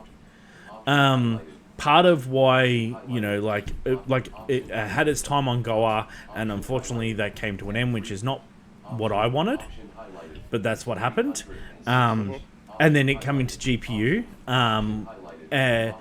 And, being made by, so many amazing people in the community with, again, I can run through all their names, Martin, Crit, and Benno, and Night Shepherd, and LJ, and next, Baby Bear, Dow Z, we can continue to talk about all the people that are involved and how amazing it is.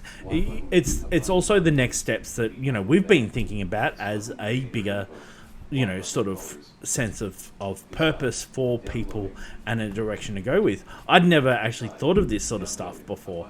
I never even thought of streaming and becoming, say, like a popular interviewer before. Like it was just a fluke that I fell into it. But I do this for the community because I like bringing people together continuously. It's one of those things that I really love to do. you are definitely one of those people that I cannot not enjoy the time that I spend with you in stream. Why, thank you so much. That means a lot. I'm honored by such feedback. Thank you. I try my best. Well, see, I think what I love about you, Flaming, is you. I know what you're saying. Like, you try your best, but you don't over try. How's that? That's the. You don't try hard. You're such a simple. You know, your laugh is infectious. So like, obviously I grabbed, a clip here. Actually, the first clip, because I love how you talk about Deltaros here. This is, I've actually, Jesus. I want somewhere to turn this into a sound clip, and it's just going to be ! Deltaros, and then it's just going to have your voice. Shit, the man of the hour, there he is. It's Deltaros. He is the himbo. Right. He like squats for follows. He squats for points. He squats for just saying a nice thing to him. You know, he squats for being validated. Go check him out. He's awesome. I just no love the idea. subtleness of like how you just he squats for follows, he squats for subs, he squats for saying something nice to him, he squats for validation. He's awesome. Go check him out. Just like, it's just, I just loved it because it's such a great soundbite that you could just, hey Perseus, man, enjoy your lunch break. And I love that. It's got a this. I love it because it's so true to the fact. But part of why he's even here in the first place is because he had an amazing person like yourself to lift him up and help carry him to the successful place that he is now. Yeah, well, you know what? I mean, I saw the potential in him, and although he was not streaming, so to give you, like, to cut a long story short, is that I've been streaming for like 2 years and 3-4 months, something like that, give or take, 2 years and a half tops. And for the first, 6 months of it, I didn't even have internet. So I would, go to his house, stream, and then go all the way back home. That's pretty much what I had to do. And he was pretty far from me. It was an hour and a half drive. And so, he had enabled me and, gave me unrelenting support in trying to get my dream to a reality and to bring it into fruition at no cost, and so for me it only made sense that when he was in dire straits, when he didn't have himself a job, that I enabled him. So I fenced his hardware out. I provided him all the platforms, the advice, the things to look out for, the do's and the don'ts, which was good because it expedited his learning curve, because I had to learn those things organically through trial and error, whereas I was able to offset a lot of that and just go, okay, well, this is like an intro package, this is what you need to do, these are the do's and don'ts, and he just fucking took off. And he was always a part of the community regardless before he streamed. So the persona of the Thirsty Gary, the fact that he's a thirst trap, the fact that, a man hunk, like all of that, I've already developed the PR well before he streamed. Are you daddy proud after he built the PC? Are you daddy proud after he built the PC the other day?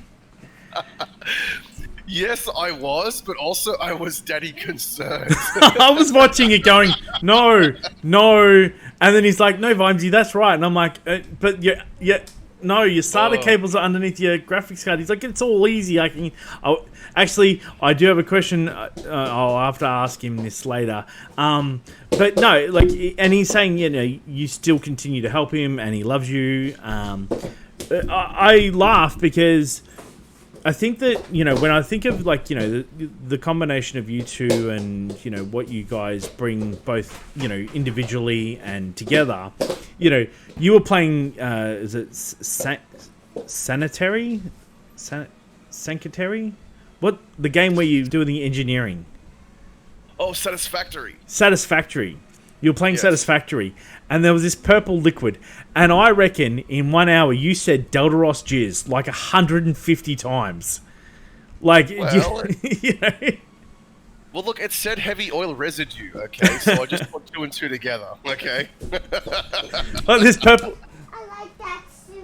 Yeah, Oh, it's purple, cool. exactly, 100%. It was purple, and I just, but just, I think like knowing the friendship before that just made that whole segment so much more funnier to me, and so, like, everybody who's like follows through on both the communities, you know, Mr. Fluffy Pants and Kitty Risque and Knight and all that, you know, they get that friendship, you know, like if me and Crit are giving each other shit, you know, it gets that, you know, it really embraces and, you know, just shows we're more than just the animals for people to watch.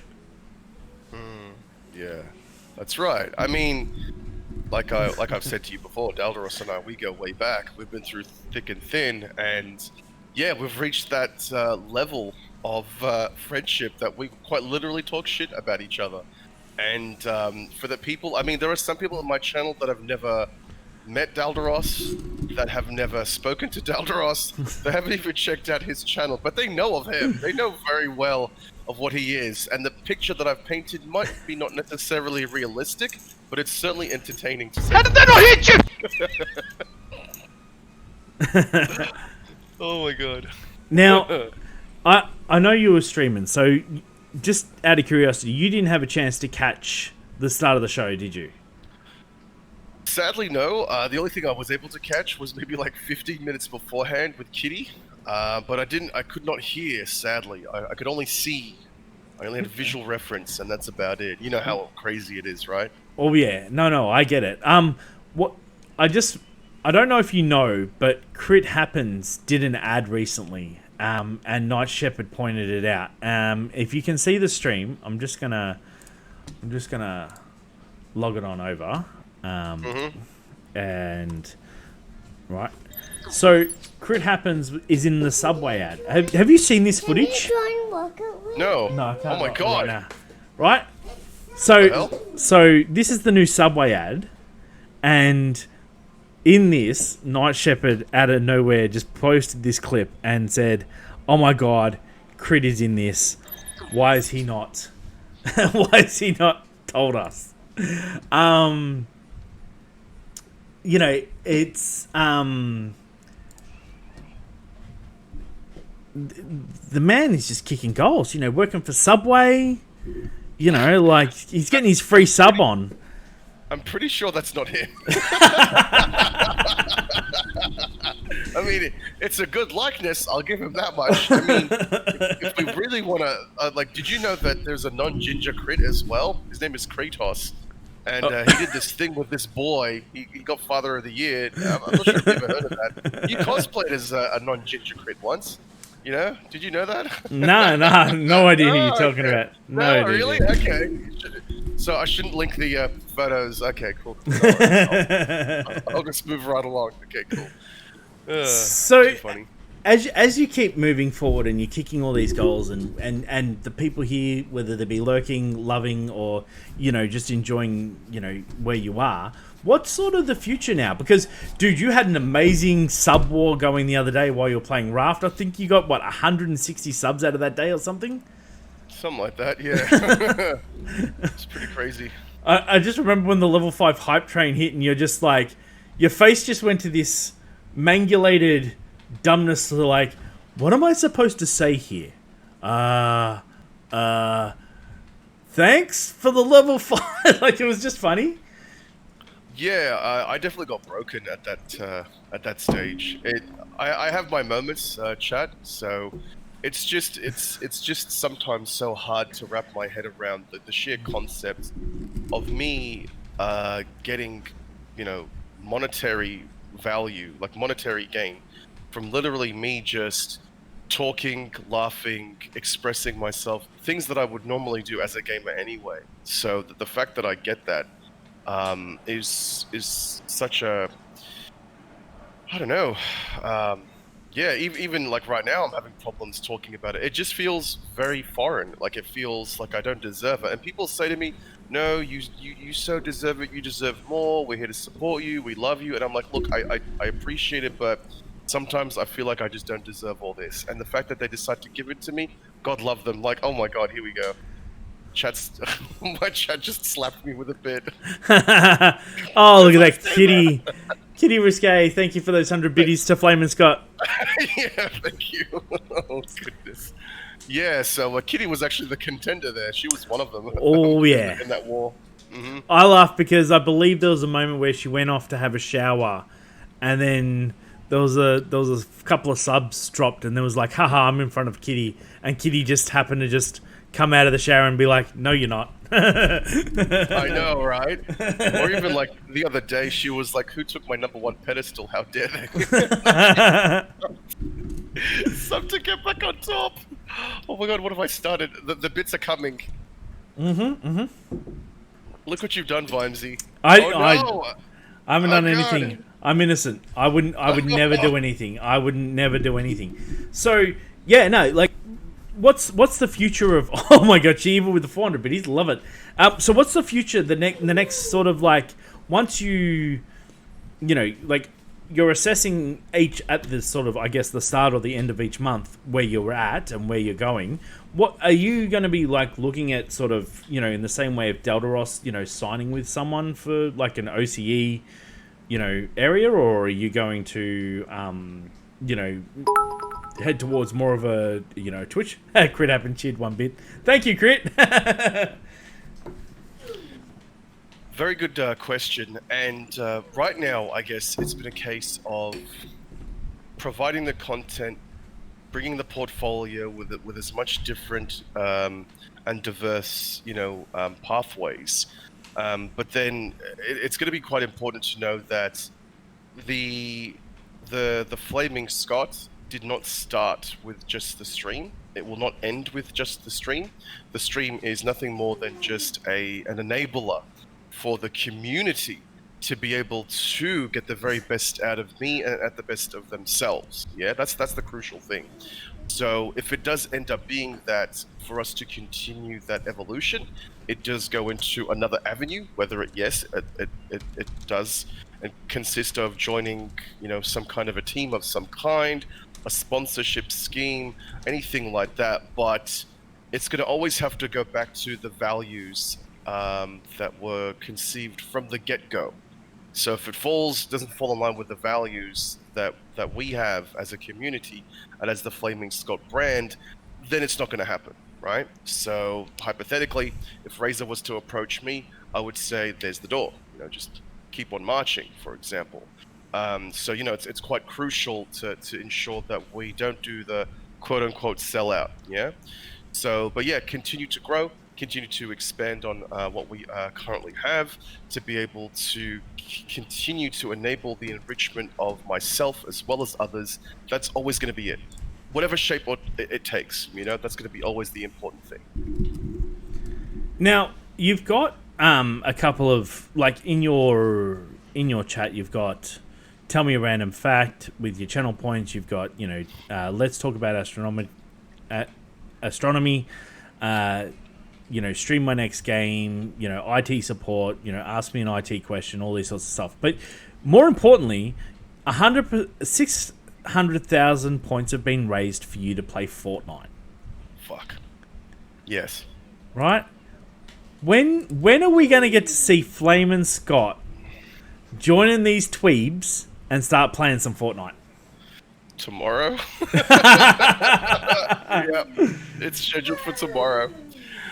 And people are like, why'd you pick tomorrow? I go, because it's my slowest night. People were like telling me, like half of the community is like, yeah, we want to see you suffer. The other ones are like, can you let us know when you're playing it so we don't join and watch you stream? Like, oh, okay, cool. So, is someone going to be have you played Fortnite before? Like, have you? Do you know Fortnite? I've seen Fortnite. But you've never played it? Never. So you're going in absolutely cold. Is anyone guiding you, or you got some backseat drivers helping you? Probably I will end up having some people coming in, like, midway through the stream, potentially some community members. I'll open it to playing with viewers, so I don't mind playing with viewers. But apart from that, complete blind run.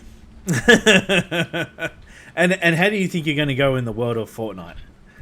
I'm not sure, to be honest with you. As you may or may not know, I kind of like the idea of just blind runs. I never fully research or be like prepared before I play the game to look out for. It's usually me going in there, first time run, figuring out what's going on, and if I sort of get really stuck, then I would ask. So I guess that's just going to fall under the same umbrella. It's like, okay, so how do I do this if I do get stuck, or I just keep on going, and then kind of just, take it from there, because the spirit of adventure is definitely killed when you get rid of the mystery out of the game completely. Yep. I get that. If you go in fully researched, I find it really weird because something say like Horizon Zero Dawn, someone will read up about it and then go, "Oh, I want to play it now." But you're kind of like, yeah, you kind of lost that mystery. I make sure I don't see anything about any games before I play them, so that when I first go in, I've got no expectations, or I've got only an open mind. The most I've seen is the cover. It's a pretty good game, by the way. Yes. Zero Horizon Dawn is a fucking amazing Oh game. no, it's And an you know what? amazing game. Yeah, and the fact that you kind of share that same sentiment, that's pretty fucking cool, because yeah, look, I think that spoilers are they spoil the game. And there are two types of people that I often get.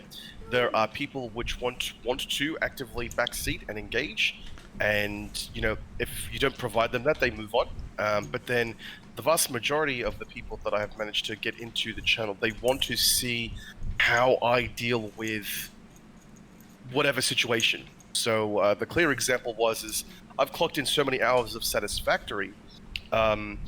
This was gifted to me by one of the community members, Deafbeats, and he was like, "I'm going to give you this. I'm not going to say anything. I want to see how you deal and problem solve with everything."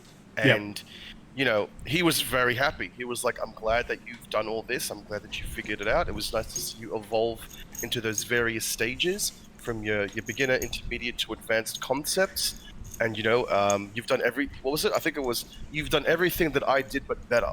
I'm like, wow, that's cool. Like, thank you so much. So it enriches the experience, I find. Now, I was thinking also about your channel points, and like, I love the IT question, I love the astronomy, and I love the random facts. Right? I think you were doing a random fact about axes the other day, which was really interesting. Which is, it's the longest used tool by humanity from the start of time. We still use that tool now. Yeah. That's part of what I love about coming and watching you, is that I really do. I get engrossed in your knowledge, your smartness, and you sit there and you say, look, I'm dealing with dyslexia, which like I've had troubles with reading and stuff as well. So like I feel like in a stupid way, like I guess it's not stupid, but like a kinship to like I can see values in you that I see in myself, so it's easier for me to watch your content and really get thriving in it. But what I was thinking about for your channel points was, I'd love to see Flamin' Scott rants, right? Because when you go on a rant or a tangent, a rant, more of a rant. The tangent's good, but the rants are bellissimo. You want to see rants in the channel, do you? Yeah, I want to see a channel point redemption where I can just I'm gonna yeet some channel points, and it's gonna be just a rant, and then you just go absolutely, just batshit crazy about whatever's eating at you on that day. I think Des in my channel put it quite well, is that you don't need to have those at all. You get those as freebies. Don't worry. It's just a matter of time. It will happen. And I have to say that when it comes to me being emotionally charged, and my style of humor and everything like that, it very much is improvised. Okay, so, there is no scripting, very little like structure. It's very much on the fly as we go, to the point where I've had Maximus clip me having a wonderful poem that rhymed and it had a body and everything like that. And he clipped that and he's held onto it. And he was like, "Remember that poem that you had done for me?" I'm like, "What are you talking about?" And then he showed it to me, and I'm like, "Oh wow, that's quite good. I did that? Awesome." So yeah, with those rants, I think that because definitely the raw visceral emotion is backing it. So if you wanted to have the same quality rants that you have always had in the channel, it can't be forced upon. It just happens. But when it does happen, that's when you need your, what was it? I think it's Alt X. Get your Alt X. Get your Alt X ready, because that's when I will go off. But I do have an opinion. I look. I'm always one for a good rant. You should have heard me today talking about the cricket, or talking about the Nova Cinemas, or talking about the fact that people just can't simply wear masks, even though they just don't care enough about humanity, or maybe that we do need a big culling. But I go like absolutely bonkers and that sort of stuff, and I can. But so again, I just get this. I love it because sitting here watching you, I get it like a nice kinship of all of the things that I love to. Actually, I laugh what Ryu said here too. It said it's not Fortnite, it's fork knife. Fork knife, yes. Fork knife. Your fork and knife, yes. I play with my fork knife every day. Do you know that, Paladin?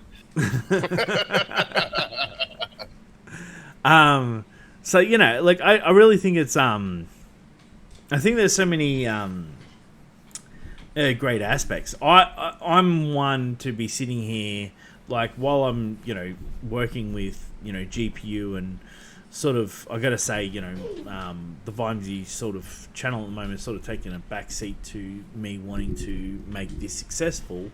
I love seeing, people who are friends, or in my mind friends, that you watching you succeed just continues to instill this amazing feeling that hey, we've got something building here. We're doing something, amazing. Next step, next this, next that. I'll tell you one thing. I'm no business manager. I'm no C-class manager. I never have been, right? But what I will tell you is that I learned from a IT project management perspective a lot of business models. And I'll tell you this. There is what you learn, and then there is what you practice. Now, sadly, I have, throughout all of my years, I haven't been able to implement true, genuine business values. When I say business, I'm talking about, how like there is the theoretical democracy, but there is no actual democracy? You know what I mean? Yep. Kind of like there is no company that does, or very little anyway, that does proper business practices. So when I, got my job axed because of COVID and everything like that, this gave me the opportunity to basically follow the genuine methodology of a business practice. Like I said, I've mentioned values a couple of times. And so always go back on there.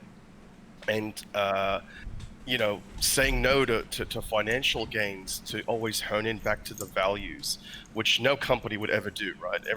Any company would go for the money. So, but being able to do that, and when you do follow that, and you hold your 4, 5, whatever values that you have, and being able to then have that grow and mature and to become massive, that is the most beautiful thing. And that is that if you are true to yourself, if you are of pure intentions, everything will follow. And I will encourage that, not just for other content creators, but just people who are out there that want to provide any kind of service or product or whatever it is that we need to follow these true practices. We need to be, proper, Democrats, not the Democratic Party, like proper Democrats, the people in Athens, right? I think the Greeks came up with the concept of a democratic, government. Then I believe that's how we make the world a better place. Yeah. And I encourage everybody to do that. And you will be rewarded. It may not be instant, but it will happen. Yeah, we definitely need to find a different way of doing things. Yeah. But I like the idea that, you know, as you know, it's a place where, you know, whether it be YouTube or, you know, Facebook Gaming or Twitch, or, you know, it's a chance to voice real opinions. And, you know, like the opinions of each person. And although they may not conflict, the idea is not to get upset at someone for not having the same opinions as you. It's about, you know, like, okay, let's have a conversation. And that's what I think, you know, when I listen to you talk, is that I might have a different opinion to you, but I never feel like if I said something to you that you're gonna, you know, it's like you're gonna just disregard it because you're so set in your ways. You've got to have that ability to also listen to what other people are saying and maybe recognize that, you know, this is a better choice or a good option. Hear me? Agree. And, you know, obviously we all are from different walks of life, different experiences, with different exposures to different environments. And so, yes, you're going to have people with different opinions. And that's the spice of life, variety.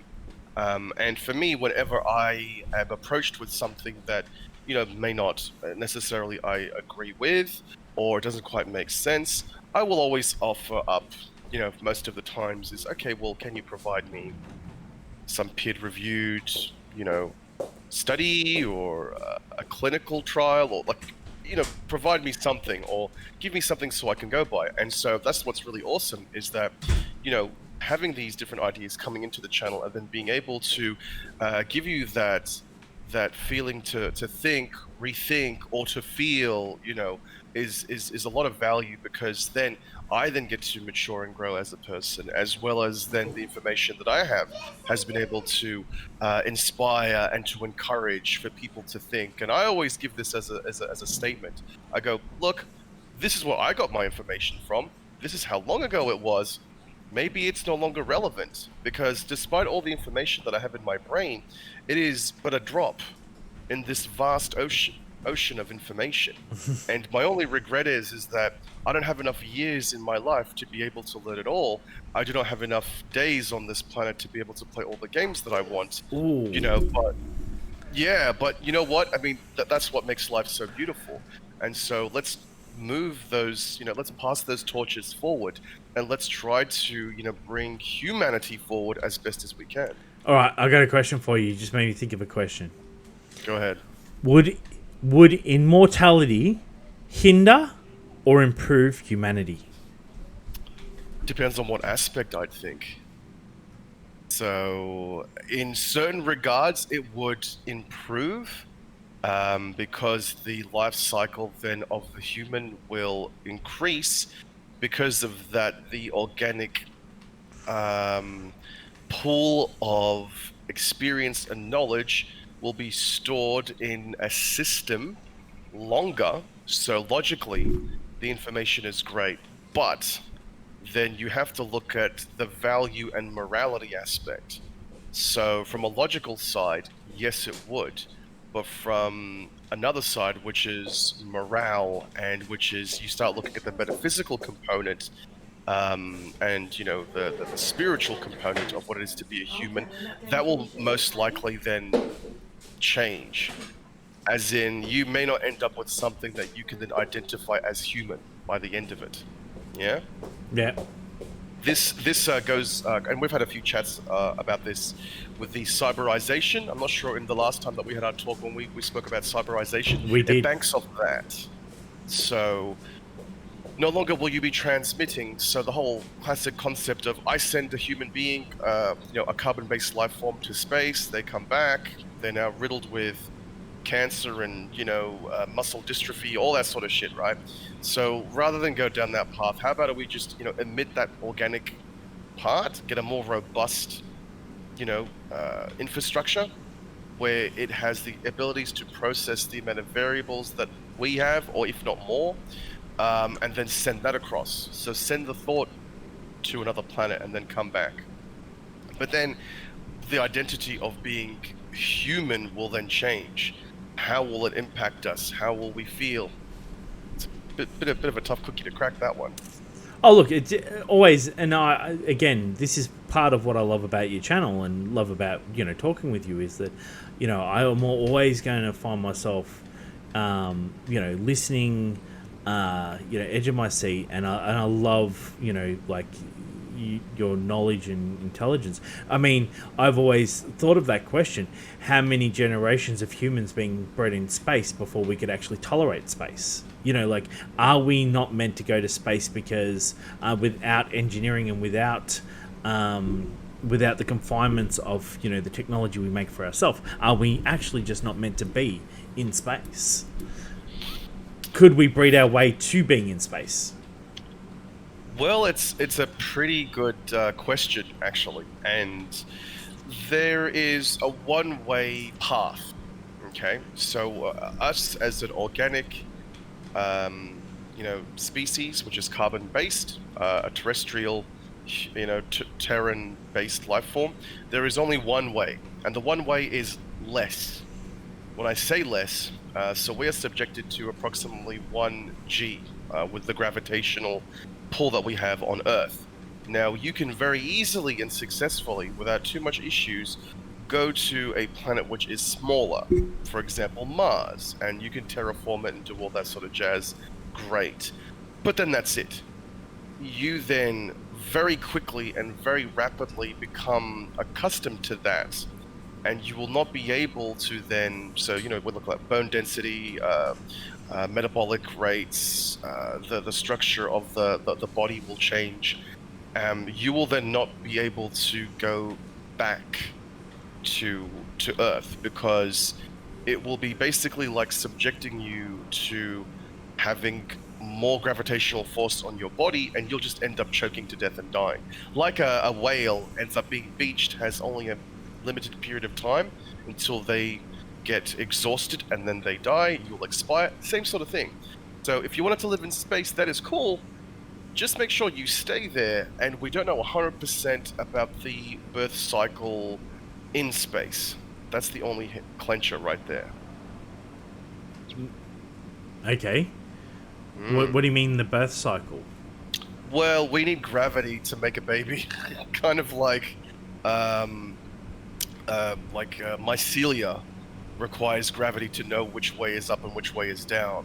So if you get rid of that, it gets confused. Likewise, with the way that how we develop in a fetus, I think we require gravity. So that's the issue that you face, is that you will not be able to have a baby form correctly in the fetus.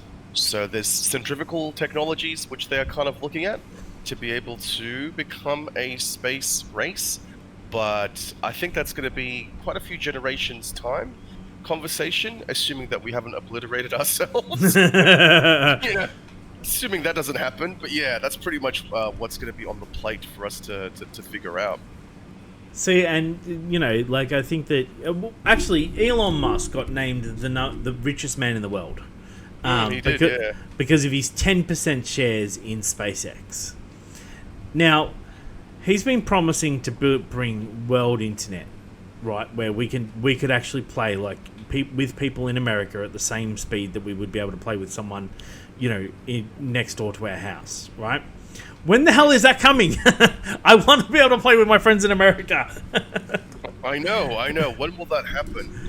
Look, I think that it's going to take a lot of time, because we not necessarily do not have the technical capabilities, or not even the financial. Because financially, we can definitely do it, because we fabricate our money, right? So that's not an issue. But what the issue is the outdated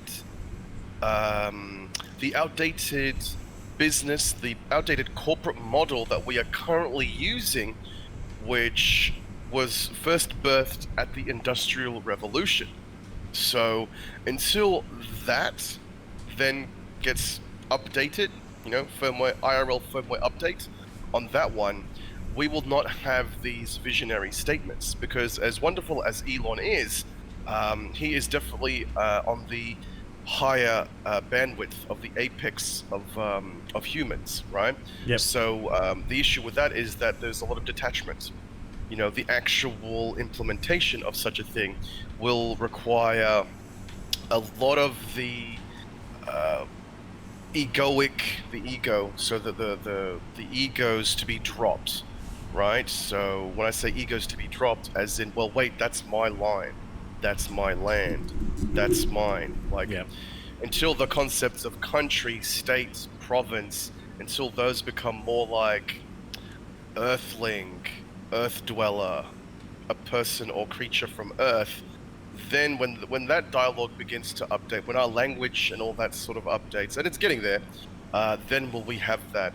Whether it'll be in your lifetime, Vimesy, I mean, look, hope for the best. But in reality, there's a good chance it's probably not going to end up coming into fruition. But you know, everything starts as a dream. Well, I heard Star Trek.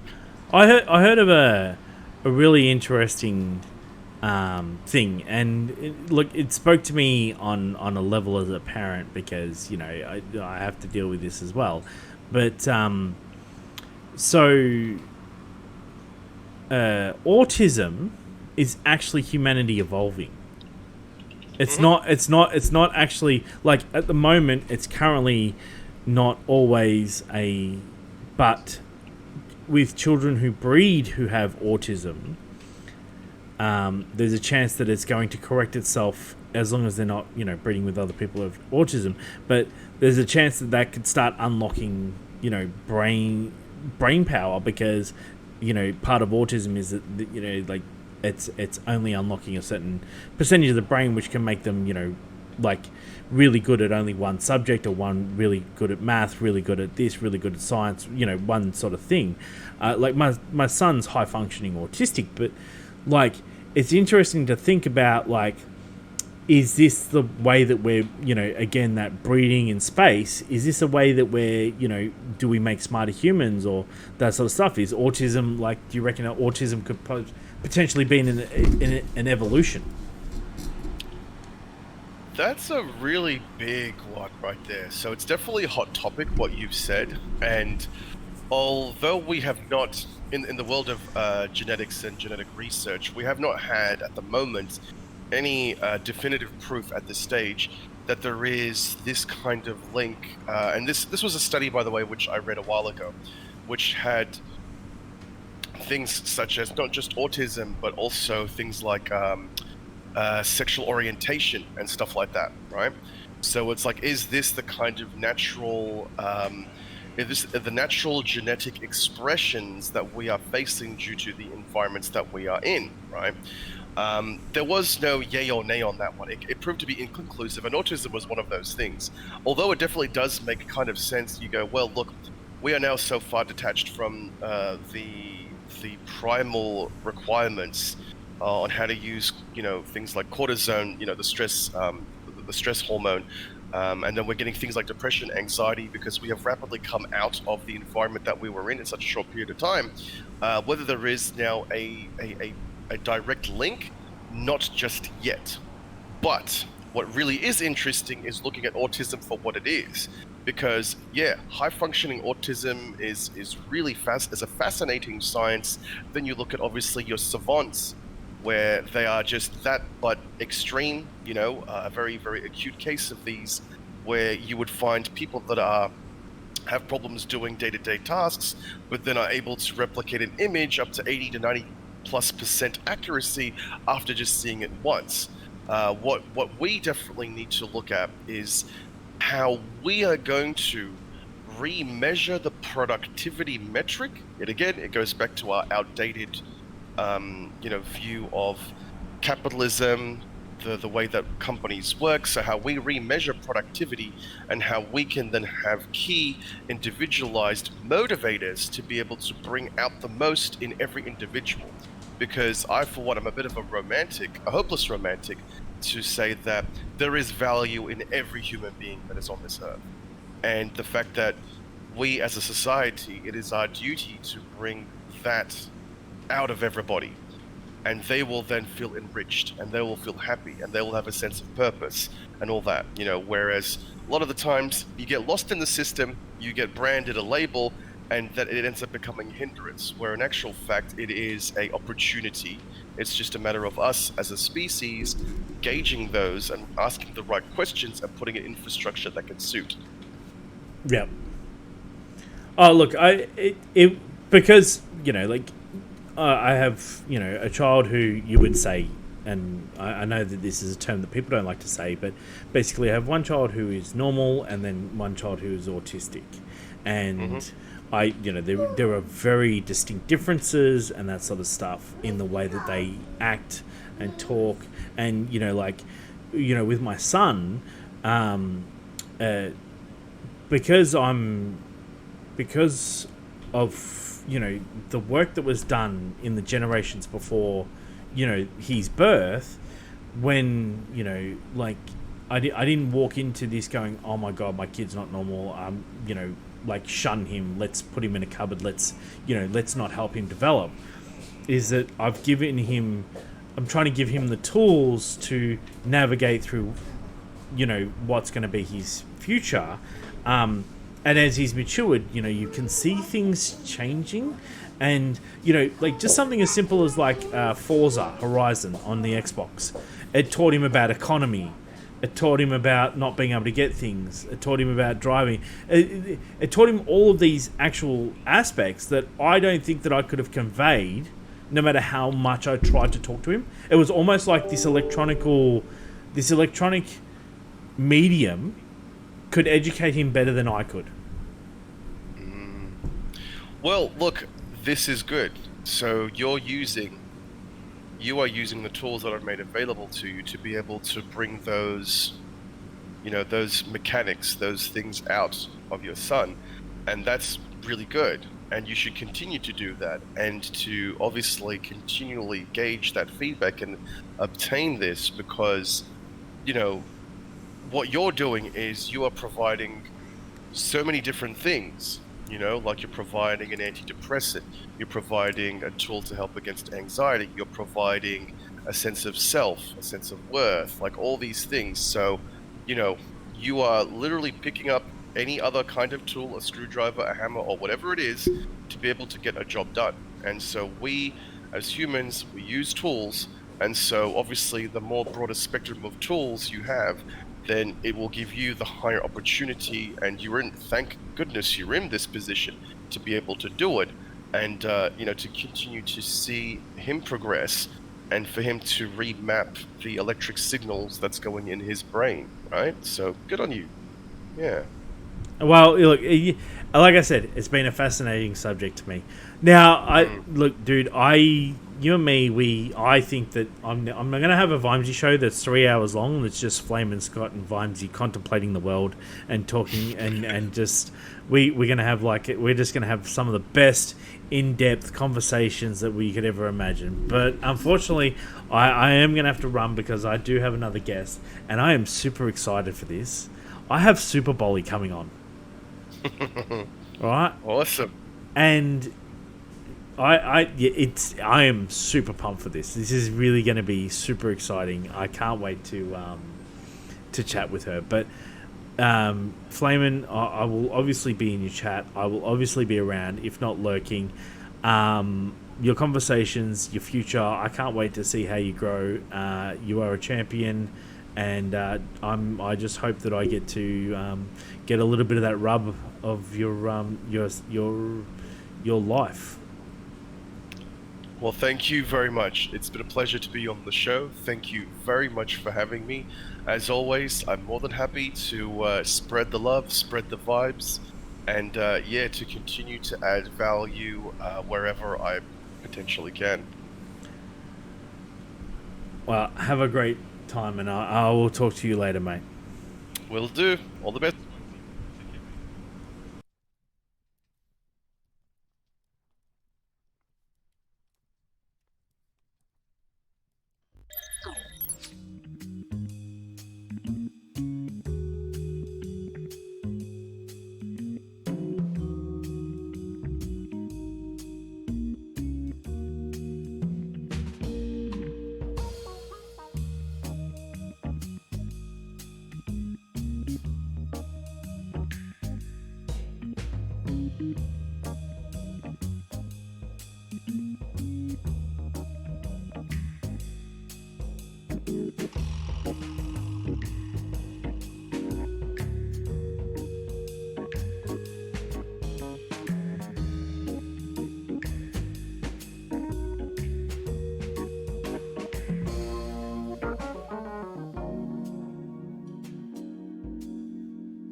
Welcome back. Sorry, I just had to jump off and get a drink, people.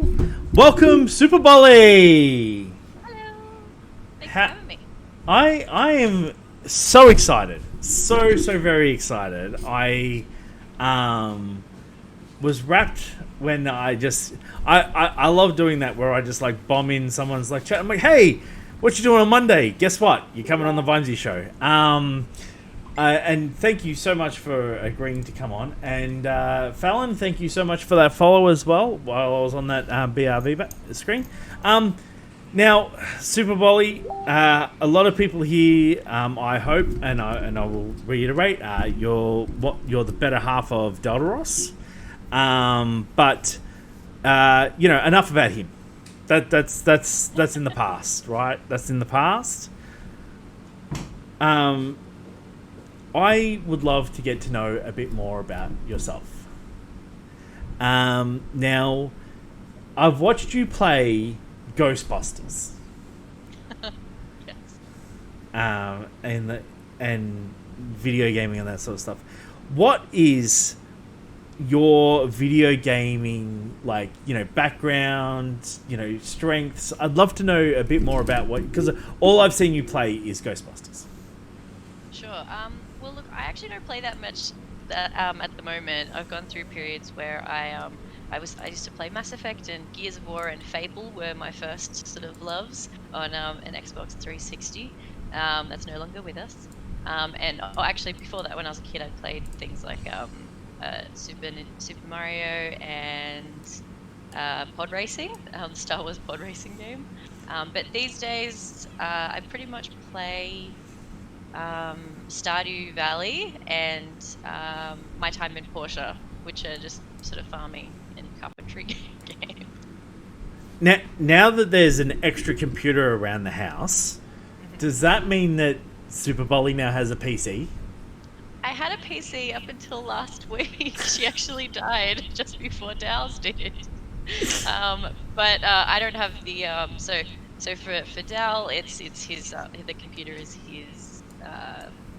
his work, so it made sense for him to put a lot of money into putting a new computer together. Where for me, I don't really need a computer for work, so unfortunately I don't have an urge to rebuild. But luckily, Dow's laptop actually is more powerful than my PC was, because she was about 8 years old as well. So. Oh wow, that's yeah. Yeah, no, definitely need that upgrade. And so because I saw that My Time on Porsche was free on Epic the other day. Yeah, it was free on Epic during the big sale. So I was like, yep, click, I'll take that, because I grabbed it when it was free in gold, and I've grabbed it free off the Game Pass, the Xbox Game Pass, because the more copies you have of the same game across multiple platforms is amazing.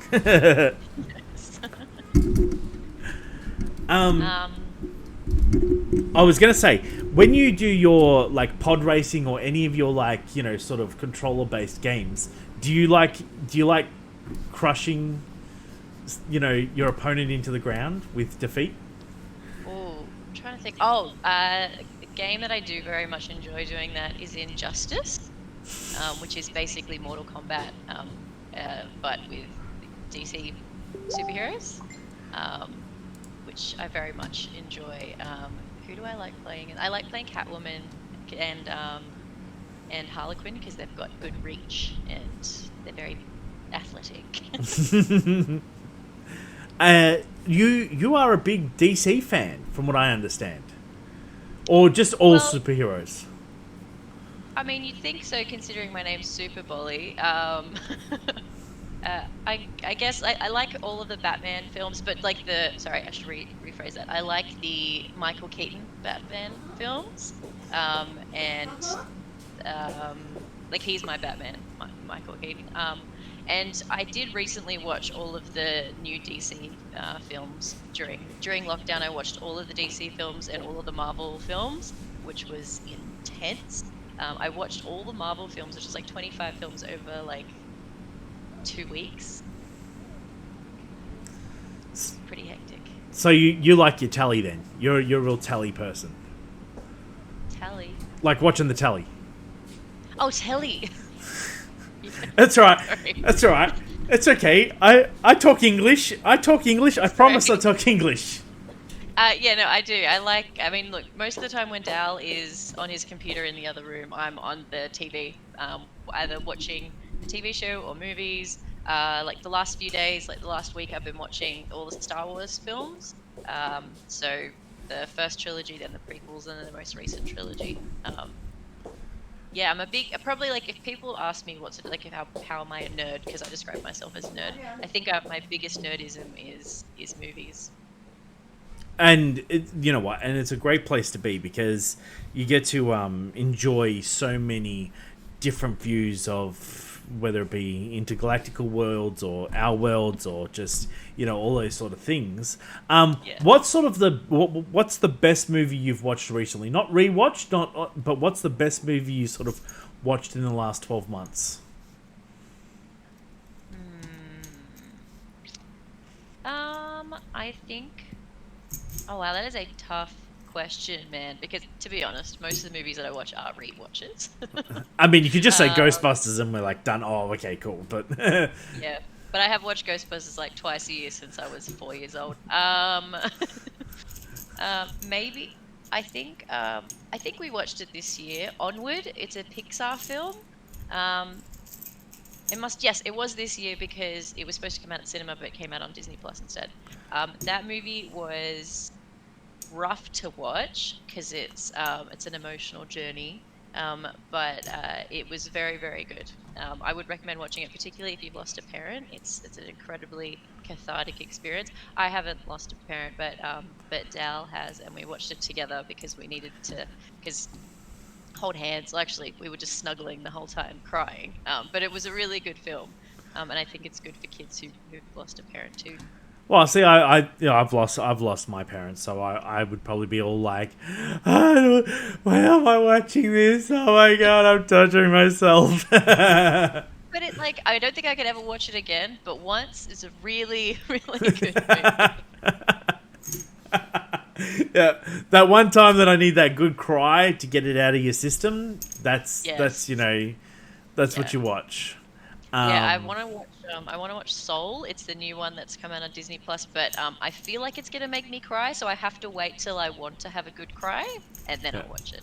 Fair enough. And do you have any particular genres you like, or any ones that you particularly stay away? Like my wife, she can't watch horror films because I love horror. She'll have nightmares, and like if I'm not around the house, like I've been away, right, and my wife's watched a horror film, and then I'm getting calls through the night because she's having bad dreams, and I'm like, why did you watch this film while I wasn't there? Yeah, look, I like horror films. The only sort of genre I kind of stick clear from is just like all white men in an action film. I feel like I've seen that about 10,000 times, and occasionally there's a unique one. But the last few years, when I see like a trailer that's just like 6 white dudes and there's some machine guns and some punches, I'm like, I'm gonna move on from that one. But otherwise, I really like most genres. I'm pretty keen on. I mean, look, if you look at my top films, they're all kind of sci-fi and fantasy. So it's like Lord of the Rings, Ghostbusters, Back to the Future, Beetlejuice, and was Harry Potter. But I'm starting to come away a bit more from Harry Potter. I tried to watch it. Usually when I get sick, I watch Harry Potter or Batman. And I tried to watch Harry Potter, and I couldn't do it. I watched like 20 minutes, and I was like, I'm not in the mood for this. And I put Batman on, solved everything. But mostly sci-fi. But look, I love everything. Like during the first couple of days of the year, I watched the sequel to Jumanji, which was watching Jack Black do like the voice of a black character. Like it was kind of, I was like, are we treading some really, really bad waters here? But then I watched Little Women, the new Little Women that came out like 10 minutes after I finished that. So they're quite different. That movie was okay. You really just bounce around with the spectrums. I've actually just linked your Twitter, and I hope everyone here understands to go and follow it, because like a lot of your feeds and that sort of stuff are about movies that you are watching and that sort of stuff. Have you thought about, and I genuinely think that this is always a good question, have you ever thought about doing like a podcast in commentating about films and like as you watch it, giving like live reviews or anything like that? I've thought about it, but then I sort of think, who wants to listen to me talk about a movie? The one thing I did do, which I found very like enjoyable, because I don't really tweet all that much, I'm on Instagram a lot, but I don't really do much else at social media. But what I did do fairly recently was watch the first 10 seasons of Grey's Anatomy and live tweet all of it. But mostly because it was so frustrating, and also like I wasn't gonna force Dal to watch any of that with me. So it was either just yell stuff between the rooms, being like, "Oh my god," and for him to have to listen to it all, even though he's got his headphones on, it's not paying attention, or it was just to tweet it. Look, I like talking, and I feel like I would have fun doing a podcast or something of that nature, but I just don't know who would listen to it. I think lots of people would listen to it. In fact, I think that there was enough people who contributed points on the other half's stream that we had a Super Bolly takeover. Yeah, that's a good point. Yeah, I mean, I have thought about streaming as well, but I run my own business. I just don't have, like, I would happily do it, like, in the moment, like, for a few hours. I think that's totally doable. But all the stuff around it, like, I see all the work that Dow puts in behind the scenes, and just, like, I just don't have that time or, like, the emotional bandwidth to do all of that. Well, you are, and I know that this is one of those things, and, like, even when I was just talking to Flaming, it's like everyone sees, Delta or they see Flaming, or they see Kitty, or they see Crit, or they, and they're like, oh, I'm so happy to see this, but they do not see any of the work that's sort of gone on in the background. No. But I was listening to Pestily talk about this, and I definitely equate this to you. The thing that will make you the most successful YouTuber, streamer, podcaster, anything like that, is a supportive partner. Well, Dow's doing pretty well, isn't he? And so, like, he said that, like, Pestily, who, has got, like, 14, up to 180,000 people watching him, he equates all his success to his wife and, like, her not, like, he was doing 48-hour streams and 24-hour streams or 12-hour streams and this sort of stuff, and it was all the support she gave him in the background that then helped him become successful. And I see that with you. I see you cook him food, you've made him dinner, you go off and you do your work, and then you do your exercise, and then you come back, but you still then, all right, have you eaten? Here's some food. You jump on stream and everybody loves it. You come in, you give him a cuddle and a kiss, and you show that he's not just like a figurehead on a screen. And so it's all the things that a partner does that can make you as successful as well. That's fair. I think particularly with the food, like, I know if I don't bring him something, he won't eat anything all day. And then he'll make a really bad choice for dinner. So, we try to take care of each other. He takes care of me in my emotional moments, and I give him food. I think it's a fairly good trade-off. But I think that's fair. Like, it's a big job being a full-time streamer, and because it's not just like with my work. So I'm a dog trainer and a dog walker, and I have my own business, and I'm not constantly on all the time. Particularly even when I am with the dogs, it's not like I have to talk to their owners like all the time. Whereas being a streamer, particularly full-time, you're just on constantly. So most of your life gets put on hold, except for those few hours in the morning and the few hours in the evening that you're not literally just at your computer staring at the camera, and it's pretty full on. So I do have a lot of respect for streamers, and particularly full-time streamers, because I can see how exhausting it gets, and like at the end of the day, I like talking, and I want to talk because I spend 8 hours with dogs and they don't really talk back. and then Dal he's done with his stream at 5, 6, or 7 o'clock, and I'm just like, I just want to unload and tell him about my day and get really, I just want to talk to him and how his day was and hear his voice and everything, and he's just like, I just can't. Yeah, I've been streaming all day. I can't talk. But then that like really gives you the opportunity to be like, all right, yo, you're not going to talk to me? Well, then you just keep it quiet, and I'm going to tell you everything, every thought I have, every little thing that's happened, every twitch that's that's happening inside me right now. I'm going to unload all of it on you without him having to And he is a fantastic listener. Like, that's one of the things that I love so much about him is he doesn't just listen to you, he like takes everything in, and even if he's just sort of staring at you and you think, oh, he's just gone, because it is so much information I'm unloading, but he really does take in every single thing that I say, and everybody else, not just me, and then is able to have constructive conversation back with you, or just have insightful conversations. He's incredibly insightful. Thank you for that, Biddy, too, Crit. And Super Bolly is amazing. Crit donated one, has given us a bit, and so with Super Bolly being amazing. You guys like to go for adventures, and you do like sort of this physical, rock climbing. You do pole dancing. You go away on trips and stuff like that. How, with sort of the streaming side, what's it like getting away to the randomly with two bits, and Super Bolly is doubly amazing. What's it like sort of going from the stream and then like making that time to sort of get away and go and do the physical activities that you like to do? Well, look, funnily, we actually haven't been on a long holiday together, and we are, I don't know if Dal has told his followers, but we are actually going away for a week at the end of January, so sorry guys. But he's really good at knowing that we need that time together, and that's why he does his stream Monday, Tuesday, Thursday, Friday, Saturday, so at least he has Wednesday. So because I work for myself, I can make my own hours, so we can do little things like that, and also he's really good at giving time to not just me, to my family as well, who are super important to me.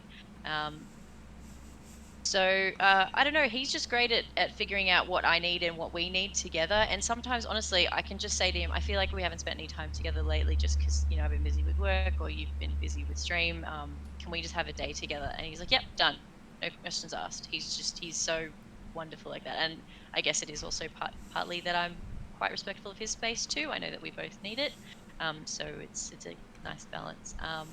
With the camping that we do with friends, and we did go to Melbourne before lockdown last year.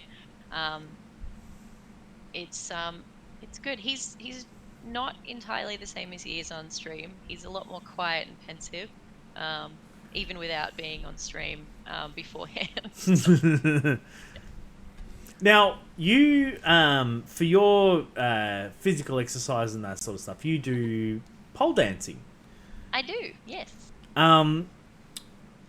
Talk to me about sort of how you sort of got into it as an exercise, and sort of what's it done for you as a like for your both your self-confidence and your physical well-being. Sure. Well, so I kind of hated exercise a while ago, and then so basically my cousin is a personal trainer, and he ran at the time ran a boot camp, and he's like, hey, he said to me and my sister, because it was for women only, he said, if you guys want to join, there's a couple of spots left for you. And my sister was like, Ollie, I really want to do it. And sorry, my name's Olivia, so I'm Ollie. She said, Ollie, I really want to do it. Will you do it with me? And I was like, yeah, sure. My sister, as per usual, chickened out, but I went, and I had this really good, I discovered this relationship with exercise that I didn't have before. I did that for like really solidly for about 6 months. And then I was like, okay, I can't afford this thing anymore. It was really good to sort of teach me how to exercise. And then I tried to go to the gym for 6 months after that. And turns out I wasn't very good at going to the gym. So I just thought, as long as I stay active, it doesn't matter what it is. I just want to do stuff that doesn't involve just being in a gym the whole time. And no offense to anybody who loves the gym, because I know lots of people who really love it. And I still go occasionally for supportive exercises. So pretty much what I did, I just made a list of a bunch of different exercises and a few different courses I found that were around that were just different exercises. So one of them was pole dancing. I found out from somebody I went to school with that you can pole dance for exercise. Who the hell knew that? So I had that on my list. I had rock climbing on my list. I had kayaking, axe throwing, archery, just something to get me out of the house, stay active. And I was just trying to find courses. So I was like, I found a 10-week course for pole. So I thought, I'll just do this 10-week course, and when that's done, I'll do this 5-week course in rock climbing that I found and stuff like that. And so I went to a trial class for the pole dancing. It was a free trial class. It was incredibly difficult, but I felt very satisfied at the end of it. And because I was pretty. I mean, I'm not that much slimmer than I used to be, but I was the biggest person in that class. Everyone else very little, and being a big person in a room full of little people is incredibly confronting, particularly when there are mirrors everywhere and you're all wearing tight-fitted clothes or not much clothes at all. And I thought, if they're doing it and I can do it, I'm stronger than them because I can pick up more weight than they can. And I signed up on the spot. I did my first 10 weeks and just became absolutely addicted. That was 6 years ago. I never ended up doing anything else on the list. So obviously that's I it. asked your permission before we started, just so that everyone Yes. does know this. I did ask if it was okay if I showed the videos. I'm just showing the video here where you... so I'm playing no audio, so then I don't have any TOS issues, because then I don't have to worry about the music. Yes. You really can glide around a pole. Like, you really know how to, like... And those stilettos, man... Like, they look like you're about to stab someone in, like... You know, whenever I see stilettos, I get that moment from... I can't think of the movie, but... Basically, I think it's RoboCop, where the chick stabs the guy in the eye with a stiletto. But like, yeah, you just glide around that pole. As soon as you said that, Dal just started cracking up. Of course he's cracking look, up. Well, look, the heels, they're actually not stilettos. They're called pleasers. It's a type of pole shoe. Well, it's a type of shoe that people use for exotic dancing and pole fitness, it's now called. I don't always wear them, as you can see in that Yep. video. I don't always wear shoes when I dance. And I actually have sprained my ankle a number of times. Not in those heels, but if I've sprained my ankle, I can't really wear the heels for a little while. But the current ones that I have are 8 inches tall. And Dal actually bought them for Christmas for me because my last pair just broke. Although they're not on my Instagram, so wait, let me see if I've got them in my bag. You can see my new shoes. Oh, I get This first. is an exclusive. Yes. Oh my goodness. Yes, exclusives. So this is my Yeah. pole bag. It's full of knee Let me- pads and shaving gel and metho wipes and stuff like that. Okay, wait, hold on. So these are my current shoes. Wow. I've only worn them twice. They're a little bit see-through, which I really like. And yeah, so as you can see, they've got plastic around here, so they're really tight, so they don't fly off your foot. And yeah, they've got a big heel, but the really cool part about them is you might think they're super uncomfortable, but they're actually really comfy. If you wear high heels, like if you're a guy and you put these on, you would, or somebody, not a guy, sorry, somebody who doesn't wear high heels regularly, if you put these on, you would be like, no way. But Can you please if get you're- Daldaros to wear them during stream? I want to see him do 10 squats in it. unfortunately, I think he might break them, Oh. just because his feet are considerably bigger than mine. But they're actually really comfy. They're very squishy, like because they're hollow. They've got this squishy padding here, so when you step onto it, it doesn't feel like you're hitting the floor. It feels like you're just stepping on a soft pillow, which is really cool. It takes a while to get used to them, but they're fantastic. Fantastic fun. They flex your legs for you. So a lot of pole moves, you need to have your legs your muscles in certain positions, and that just for safety and sort of sticking where you're meant to stick and everything. And the heels help your legs get into that position already because you're already pointing your toes in the heel. Otherwise, you have to stand on your tippy toes, and it's more active, so it's a little more difficult. I saw somebody had a question, why do I only have a knee pad on one knee? Because occasionally I I just feel like only having one. If I feel like I'm going to dance and I'm only going to use that one knee when I hit the ground, because I still want it's easier to grip to the pole without knee pads on. Um, so yeah, because the studio that I go to has really hard floors, so Well, the knee pads just protect them. Just counting that, there's what, 12 poles that I can roughly guesstimate. How many poles are in the studio? So there's lots of rooms at that. My studio is actually huge. It's got 5 pole rooms and 3 just dance studio rooms. So depending on the room, it has anywhere between 12 and 16 poles, and they're all marked out in their little squares. So we're socially distant. Yep. Yeah, it's really good. There's different thicknesses of poles as well, so I always prefer the thicker poles. You can make lots of jokes about that. I'm sure Delros is laughing in the background right now. She likes the thicker poles. And so it's easier for grip. If you have small hands, a small pole is easier because it's easy to grip around it. But I have small hands, but it's much easier to grip for your legs on a thicker pole because you don't. It's a long story, but it's easier to grip on a thicker pole. Oh my! Well, when I and I'll just get this one up as well. When you you move so seamlessly. How do you move your hands around the pole? Right? What I mean by is when I grab a pole, I wouldn't be able to say when I grab a pole, I wouldn't be able to swing around it so easily, I guess. Do you want to hear a secret that most people find mind-blowing, which I don't find mind-blowing anymore, I guess, but I've been in the pole world for a while. The pole spins. No. Yeah. No. At least it does in Australia. In the US, they are static pole, and we can do static pole in Australia, but more often than not, the pole spins. So I thought your hands were spinning. Oh, you just ruined it. Oh no.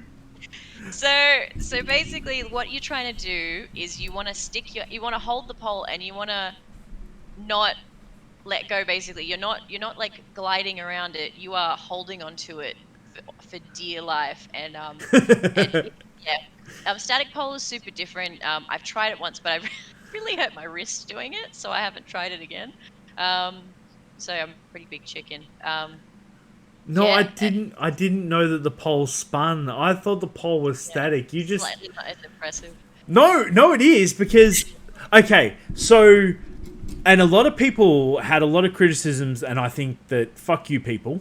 In Netherlands, there was the like a Netherlands Got Talent, and the lady who won was a pole dancer. Right, so this pole dancer won, and everyone lost their shit because they're like, oh, pole dancing, blah, blah, blah, right? But she had 7 poles and was like leaping between them, doing the same sort of movements on static poles. If you haven't watched it, have you seen it?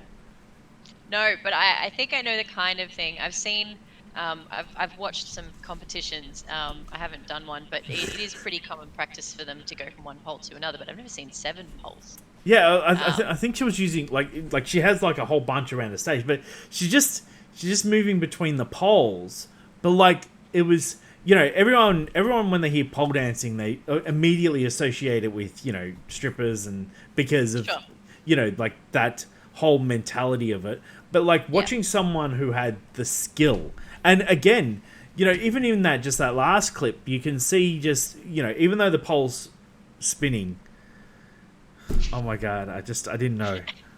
I didn't even think to look that close at your hands that they're not moving.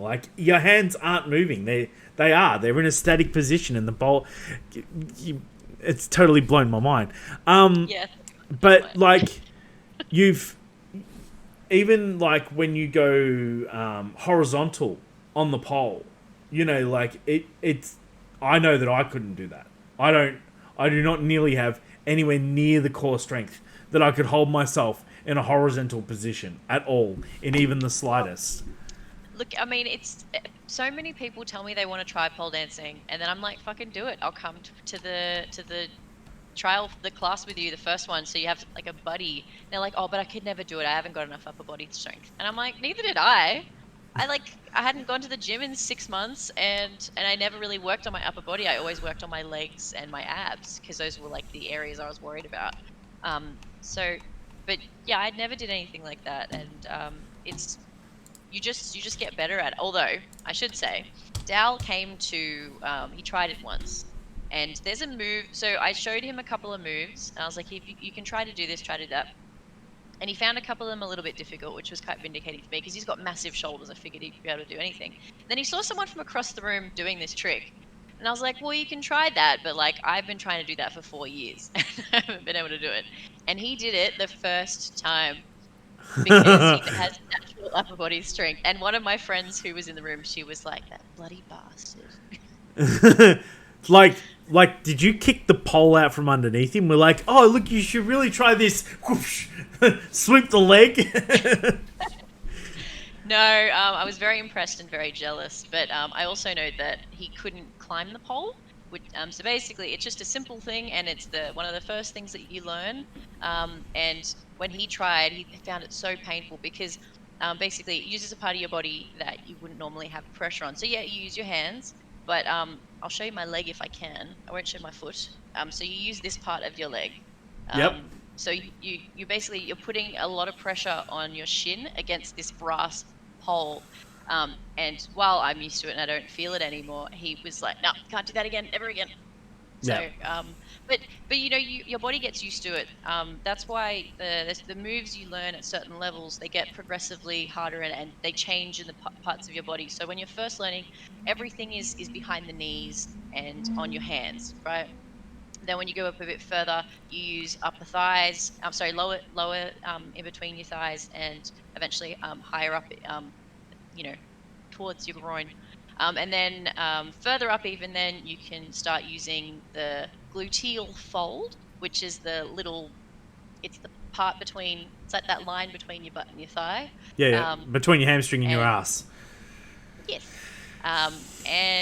So you start to use different parts of your bodies. At certain levels, you can use your shoulder, not your shoulder, the little meaty bit here, and you can use the skin of your ankles and stuff like that. So with, you know, as you said, like being horizontal on the pole, that's a really standard thing, and a lot of stuff comes from it. But when I first started to do it, because you use in between your thighs, I used to get bruises everywhere. The inside of my thighs looked like a Dalmatian, basically, of bruises. But your body gets used to it, and the same with your hands, because you get calluses in certain places. Like I get them here. You can't see them, but I get them here and here and here. And also just the pain, you get used to it as well. Because when I haven't been to pole for a while, and I go back and I'm like, has it always hurt this much? But it's. So how often are you sort of going? Well, lately I probably go 2 or 3 times a week. This is not my peak though. I used to go a lot more. Last year really knocked me about. Obviously with COVID, a lot of gyms and studios and stuff closed, so I couldn't go to pole for a while. But I also had some health issues that stopped me going, and I could only go once every couple of months, and then something would happen and I couldn't go again. So I'm still only really getting back into the swing of it, or the spin of it. Oh, bad yeah, joke. I like it. But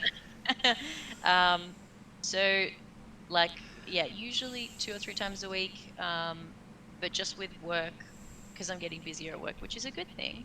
It means that I'm probably going twice a week. But like I said, I do go to the gym as well sometimes to do exercises that will complement the parts of my body in terms of like helping build strength in those areas, like my arms and my abs. And I assume you'd be doing wrist exercises all the time and that sort of stuff, because you know you have to use your wrist, so like a lot of wrist exercise and stuff, like just static. You know, I don't actually, and that's not something that we usually get taught at the studio, because what they'll do is they'll teach you exercises to help build parts of your body's, to build up those areas. But you know, it's not something that we always stretch them. and we always do massages because the thing is most of the exercises, like I wouldn't say that it's wrist heavy. I would say it's more forearm and bicep like arm heavy and shoulder heavy. Because while we everything we learn is in a safe way that you're not going to hurt yourself. So even though we're using our hands, like we'll always be really engaged, and you always have a slight bend in your elbow when you're doing certain things. So it means that the pressure is put in here and here rather than in these little parts. Yeah, because they're obviously very dainty. Yeah.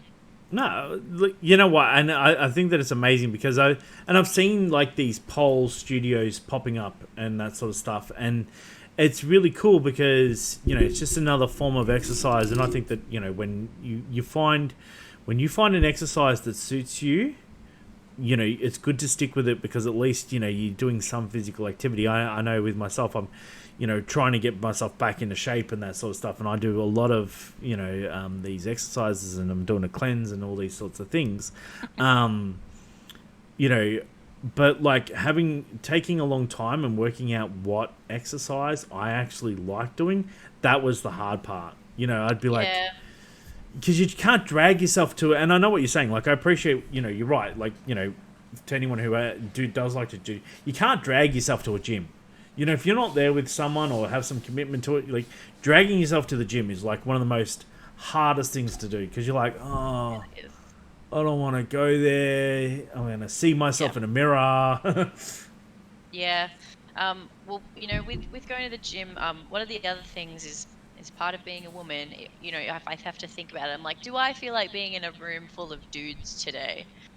So I don't. So that's another reason for me not to go to the gym. Nothing wrong with dudes. I love dudes, but you start to feel a bit unsafe when you're just the one woman surrounded by 10 guys. And Yeah. Not that necessarily anything happens, but whereas at the studio, I would say 90% of the people who are there are women, and it's a really empowered environment, and it's all about self-love and loving your body in all shapes and sizes and all that sort of stuff. So it feels far more comfortable, even though at first it didn't. Because like I said, and like you said, staring at yourself in front of a mirror, like it's not the most comfortable experience. But now, honestly, whenever I walk past a mirror, I'm just like checking myself, it's Damn those bruises. That's true.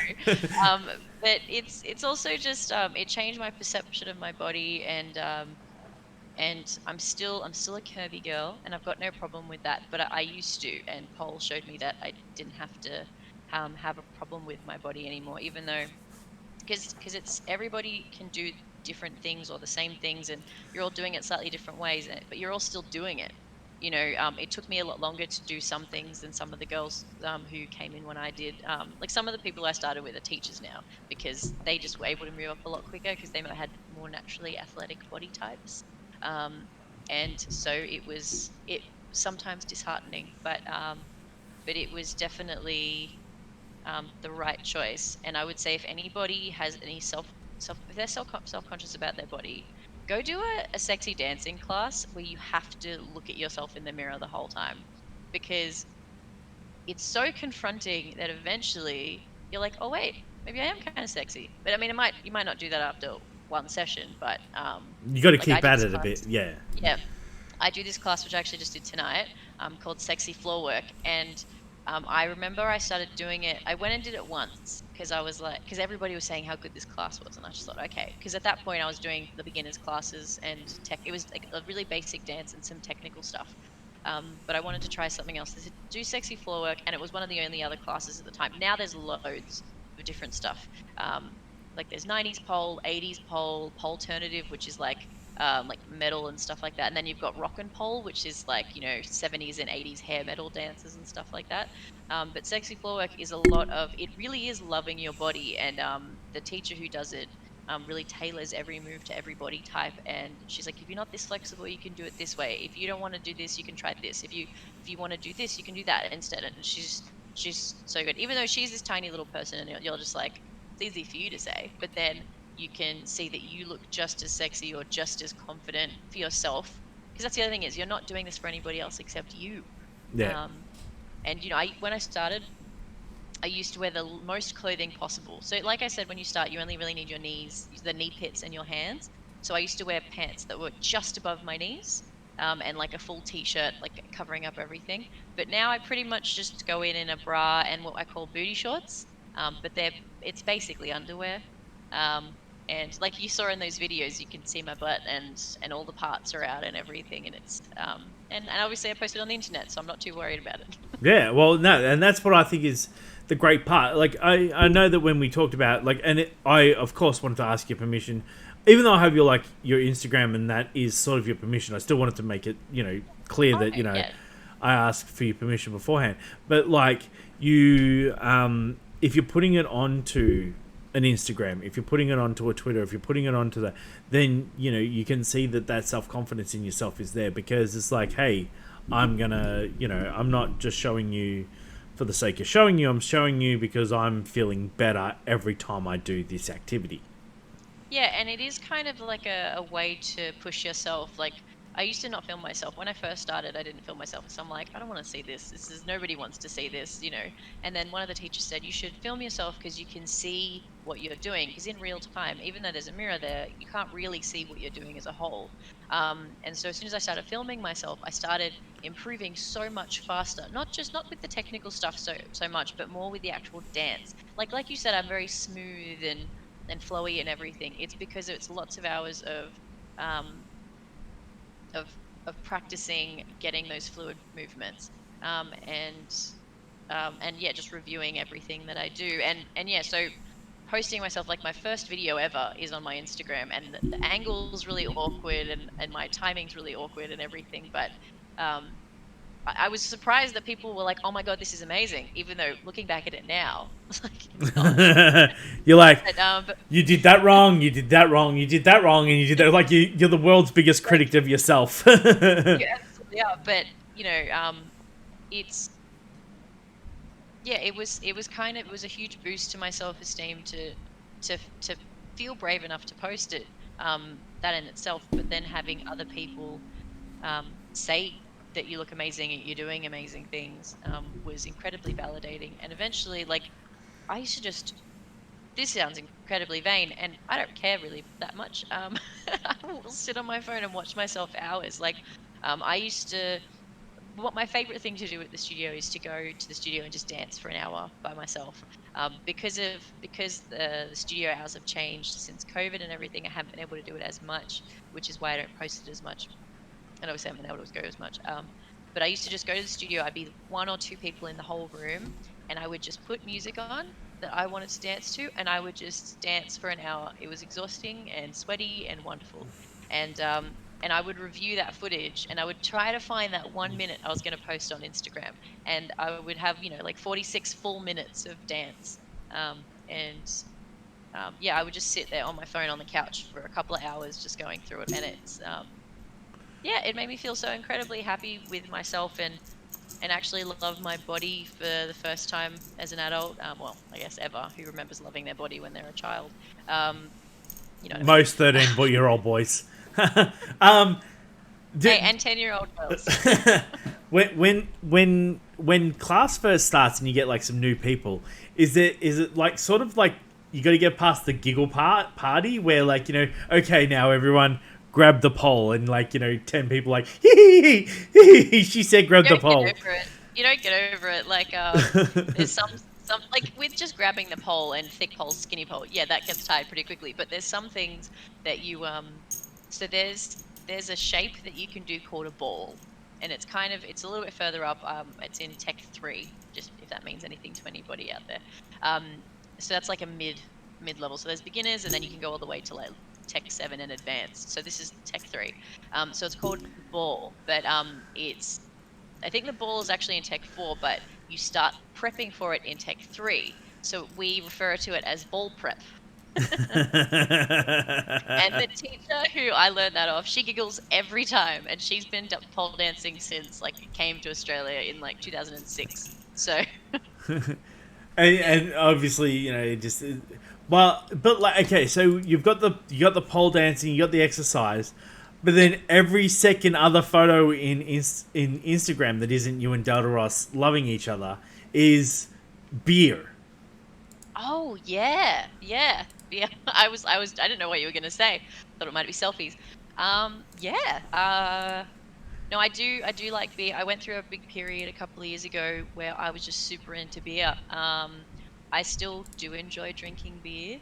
Um, but and yeah, there was a point where every time I went out, and I was going on a lot of dates, I would try a different beer every time I went out, and it was like all craft beers and stuff. Like fuck There is a Vimesy. lot of beers here. Yeah. Um, yeah, I was kind of in like it wasn't like a full binge. I'd only have like one or two beers, but I would, yeah, rate them.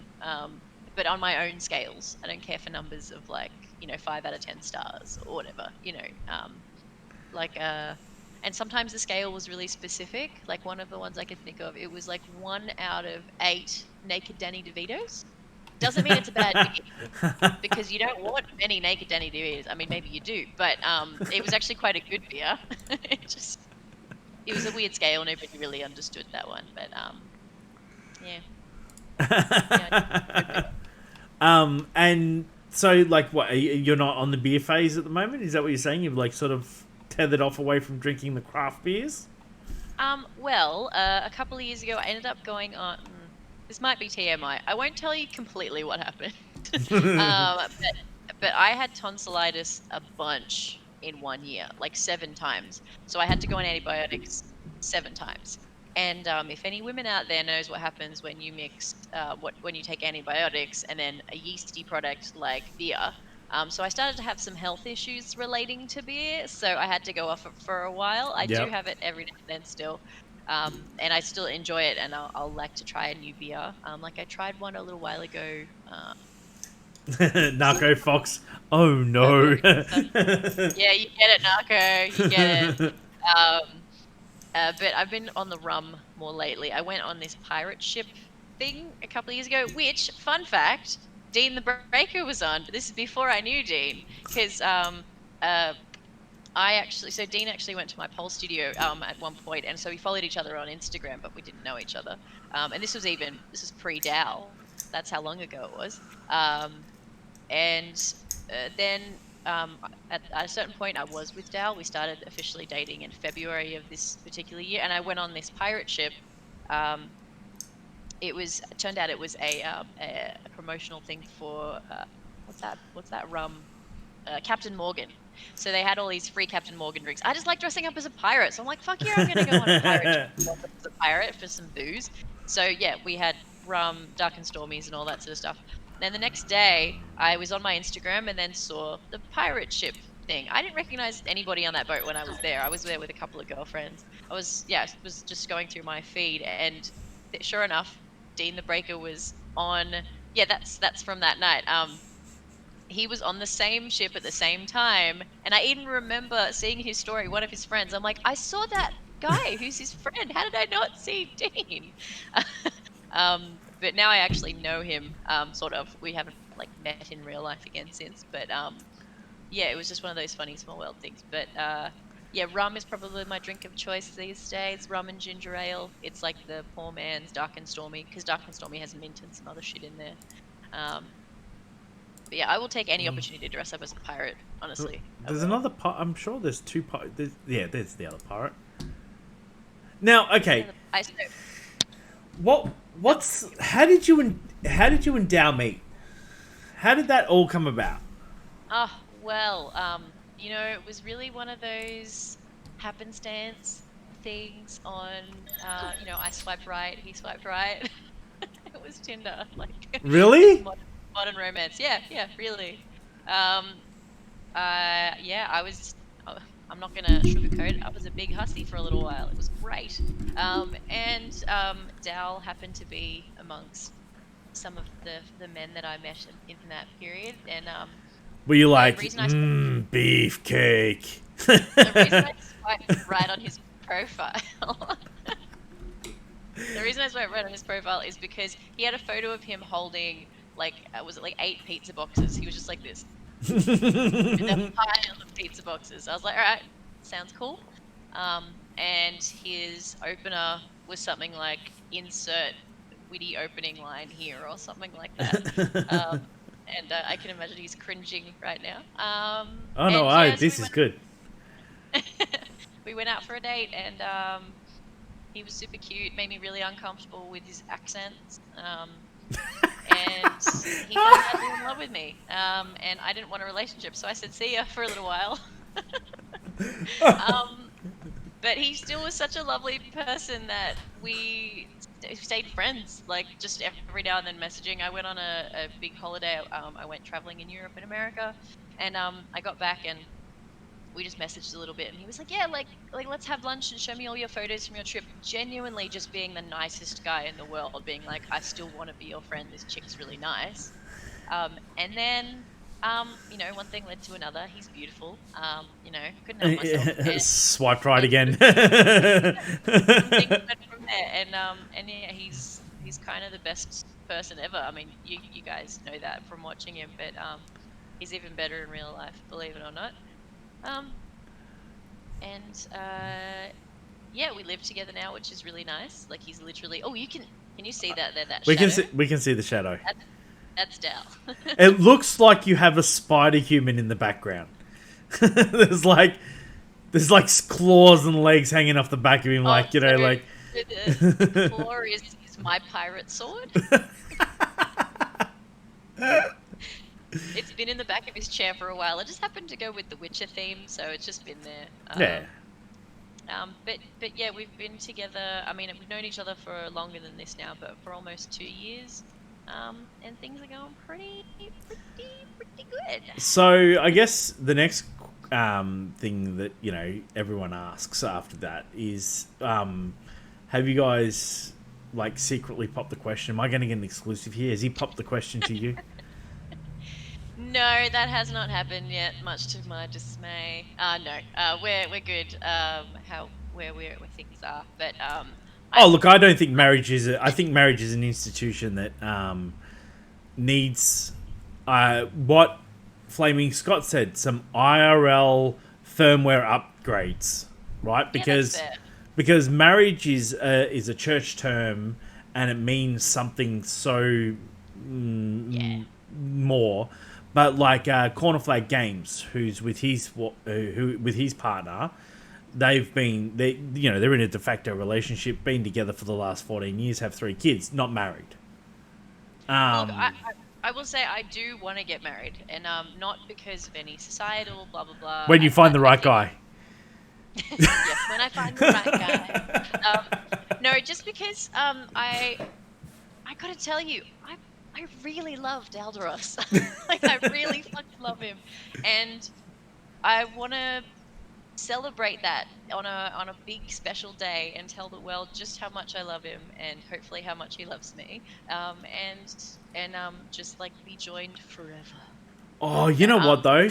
I'd like to think. Okay, so if you two are planning a wedding, right? Right. Let's just start planning your wedding now, right? Fucking sit in the background, Daldaros, and just listen, right? I accidentally planned it one day. I was just on Pinterest, and it all came together.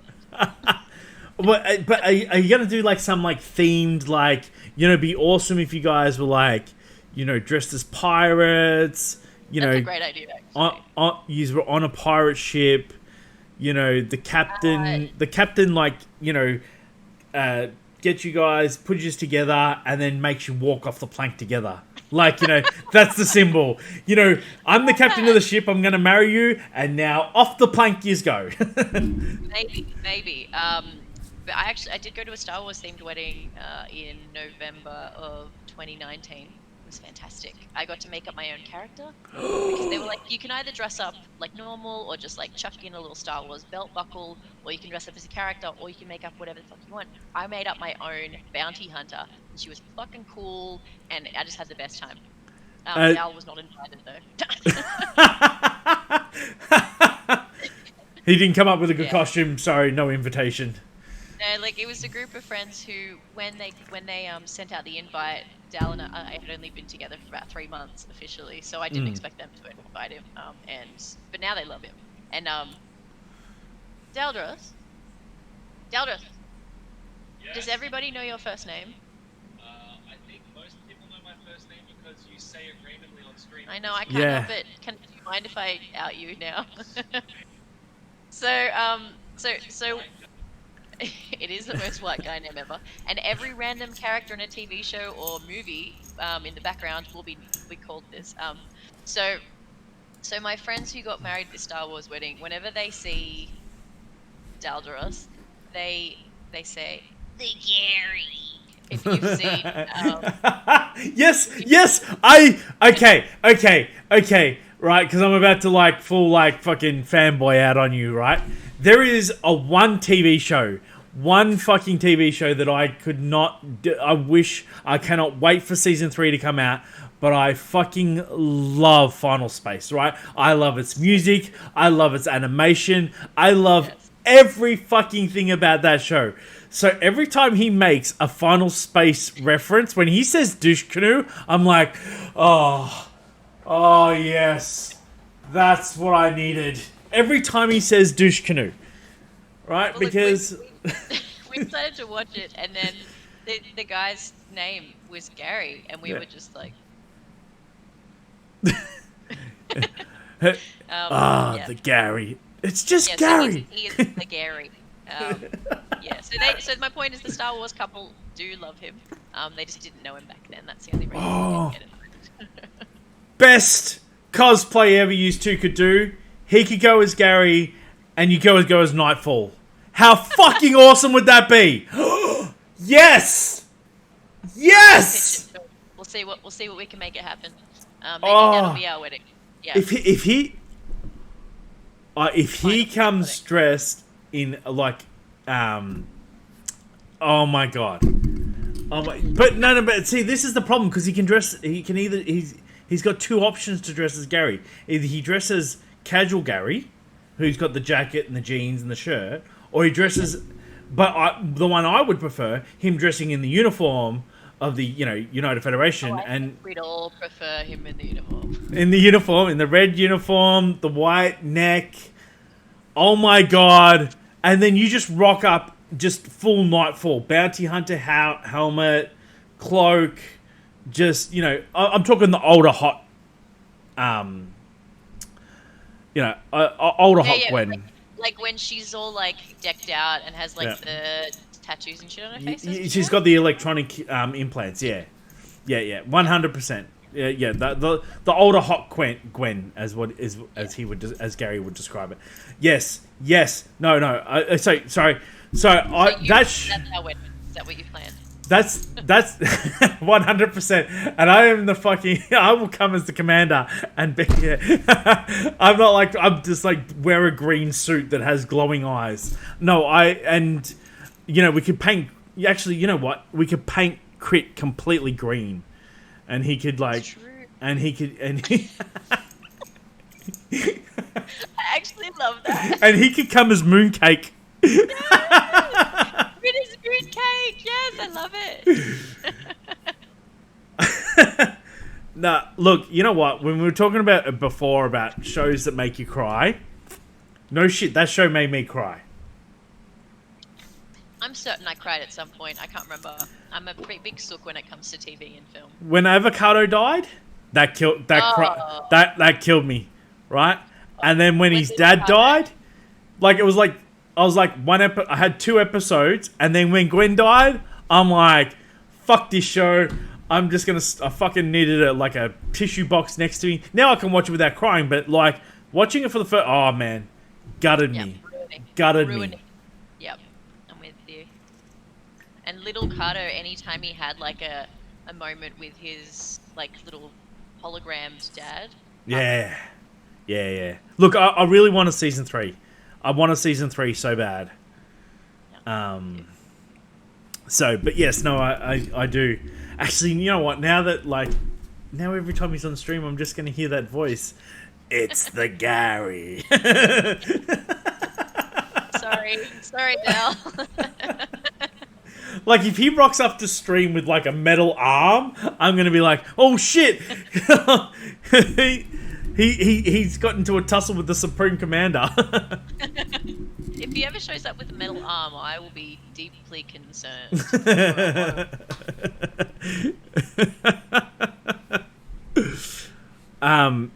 So obviously there's a lot to a lot of things that you guys are going to do together that I guess one of the things that's really great is Twitch has given me a place to find new people that I like, and I'm going to get to see your life evolving through the stream. But I like to consider you guys as, in that same weird way that I was saying to Flame and Scott, like friends, because, outside of streams, I've sat with Deltaros and chatted with him and we've sat in the Discords and, we all have some part of our, alter life, I guess, where we all get to see each other and what we're doing and, all of those things. So it's really cool to, watch that just continue to foster and grow, and the support that you give him, the signings that he does, as he progressively becomes this bigger, more prominent, first name, streamer, I know that Super Bowl is there to make sure he's got food, he's got water, he's got equipment, and just general support. Yeah, he said to me, he's like, I think I'm gonna have to spend a few $1,000s on this new computer. Do you want me to go through with you all the spending? And I'm like, no, I trust that you're gonna buy what you need and you're gonna be responsible about it and all of that. I don't need to. I can just be supportive because I trust him and he trusts me and all of that. And if we do get engaged or anything like that, or if there's gonna be a baby or anything, I'm sure we will let you all know as soon as things change. Oh yeah, look, look, like I said, just watching you guys, growing more and more together, and the way that the future sort of unfolds, it's nice to just pinch a bit of that happiness, and get that rub of happiness from just watching the streams. As I'm always in there. As often as I can, I'm in there lurking, or when I see you in the background, I'll give you a shout out as well. But I think that it's really awesome because also just watching Super Bowl take over the Delta show and all of those things. That again, I can't wait to see you. I'd like to see him play some Stardew Valley with you, and you just because you can do multiplayer on that. So you can do some multiplayer Stardew Valley and just be I just see you just ordering all right, clear the rocks, do this, just have you spoken to everyone? My farm's way better than his would be. So oh yeah, I'll tell him what to do. I've seen him build in Minecraft. There's no way you could have him. No way you could have him building your farm. You'd be like, whoa. No, that's not where that goes. Actually, you know what? Stardew has one flaw that I'm interested to know if you agree. Stardew Valley has one flaw. It's only 2 years. And they need to just give it a chance. You can't keep playing it. Yes, you can. After the 2 years is up now. I'm pretty sure I'm on way more than that. I think I'm in my 3rd year. I feel like.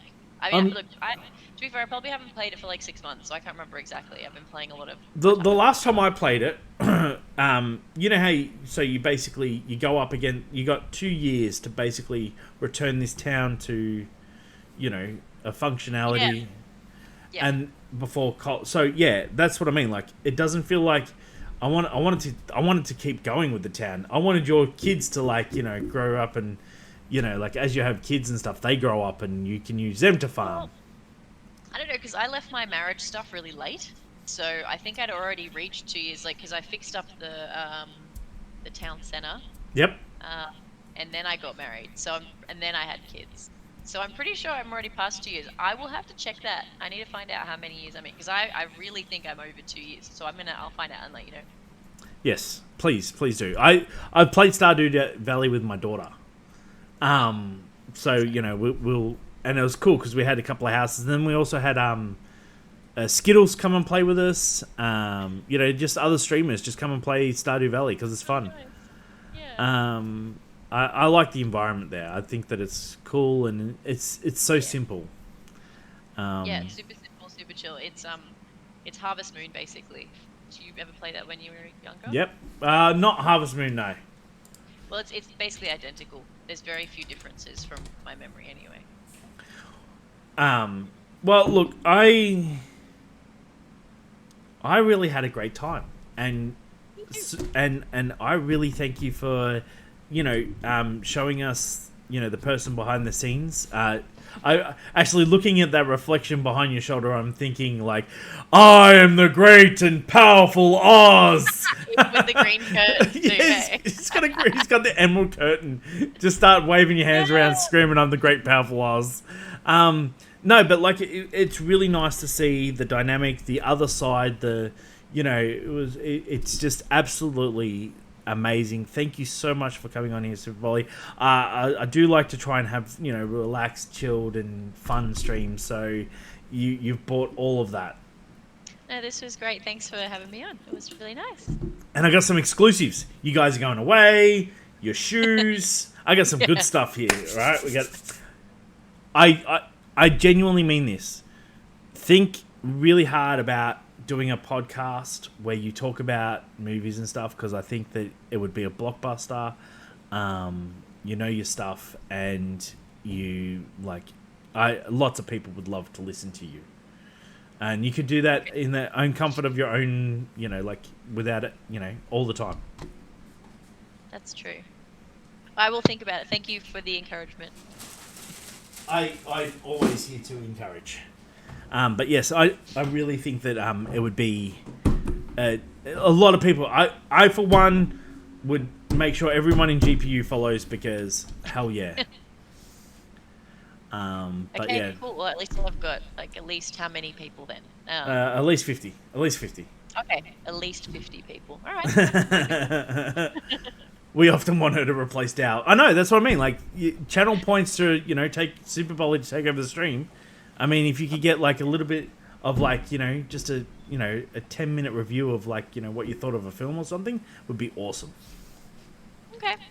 Yeah, because I've always tried to figure out what sort of format I would do it in, how long it would be. Because I listen to a few podcasts about movies, and they're all very long. So, anyway, 10 minutes is good. 10 minutes is a very doable figure. Now, we're going to be finishing up here with you. What I'm trying to do now is a new little dynamic. Is at the end of the stream, I would like to give my final guest a chance to pick who we are going to go and raid. So, do you have anyone that you would like to go and raid?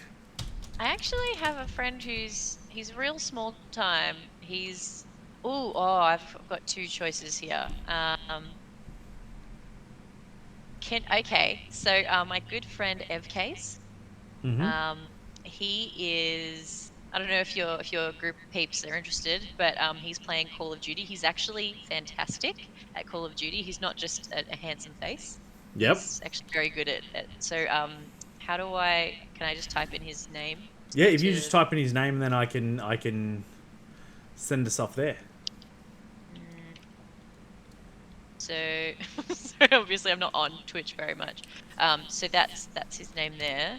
And he's currently only got 5 people, so he'll appreciate any love. And he's a really lovely guy in real life as well as being excellent. So everyone who's in the chat right now, I'm just... Oh, actually, I can't use it from now. Give me 1 second. I need to fix it to go over here.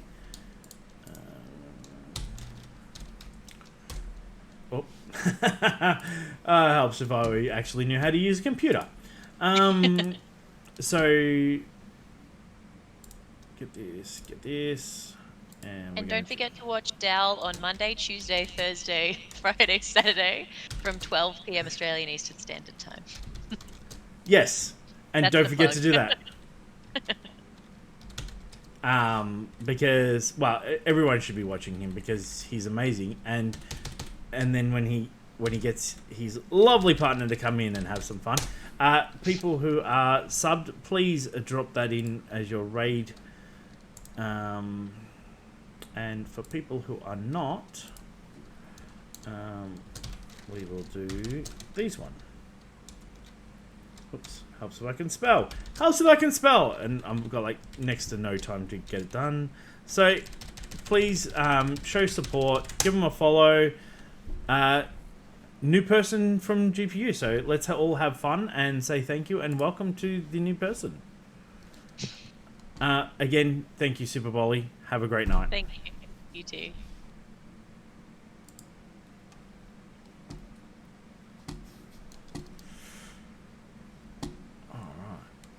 Now, thank you so much, Super Bolly. I really appreciate that. It was a My lot of pleasure. fun, and I really enjoyed it. And Thanks too. it was nice to just you know, a lot of people have always thought this show's about like, you know, just streamers and stuff, but it's not. It's me just wanting to like talk to anyone who's part of any community and having them all you know, be part of it. Yeah, and no, it was enjoy really nice. I kind of was like, why does he want to talk to me?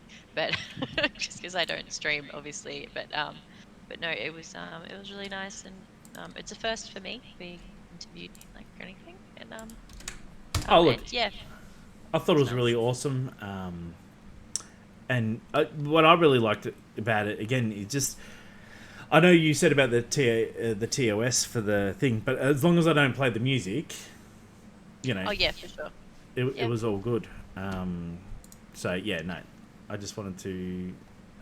so, thank you. No worries. Thanks again, and have a good night. I'm sure I'll see you around on streams very soon. Oh, yes. I'll always be around. So, but yes, no, thank you so much. No worries. Night, man. See ya. Oh, okay. Let's end the stream.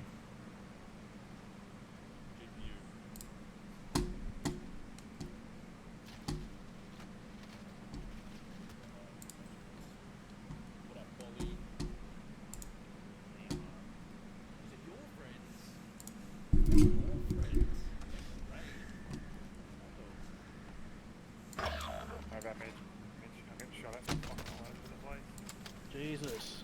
Good birthday soon too, Bolly. You doing anything?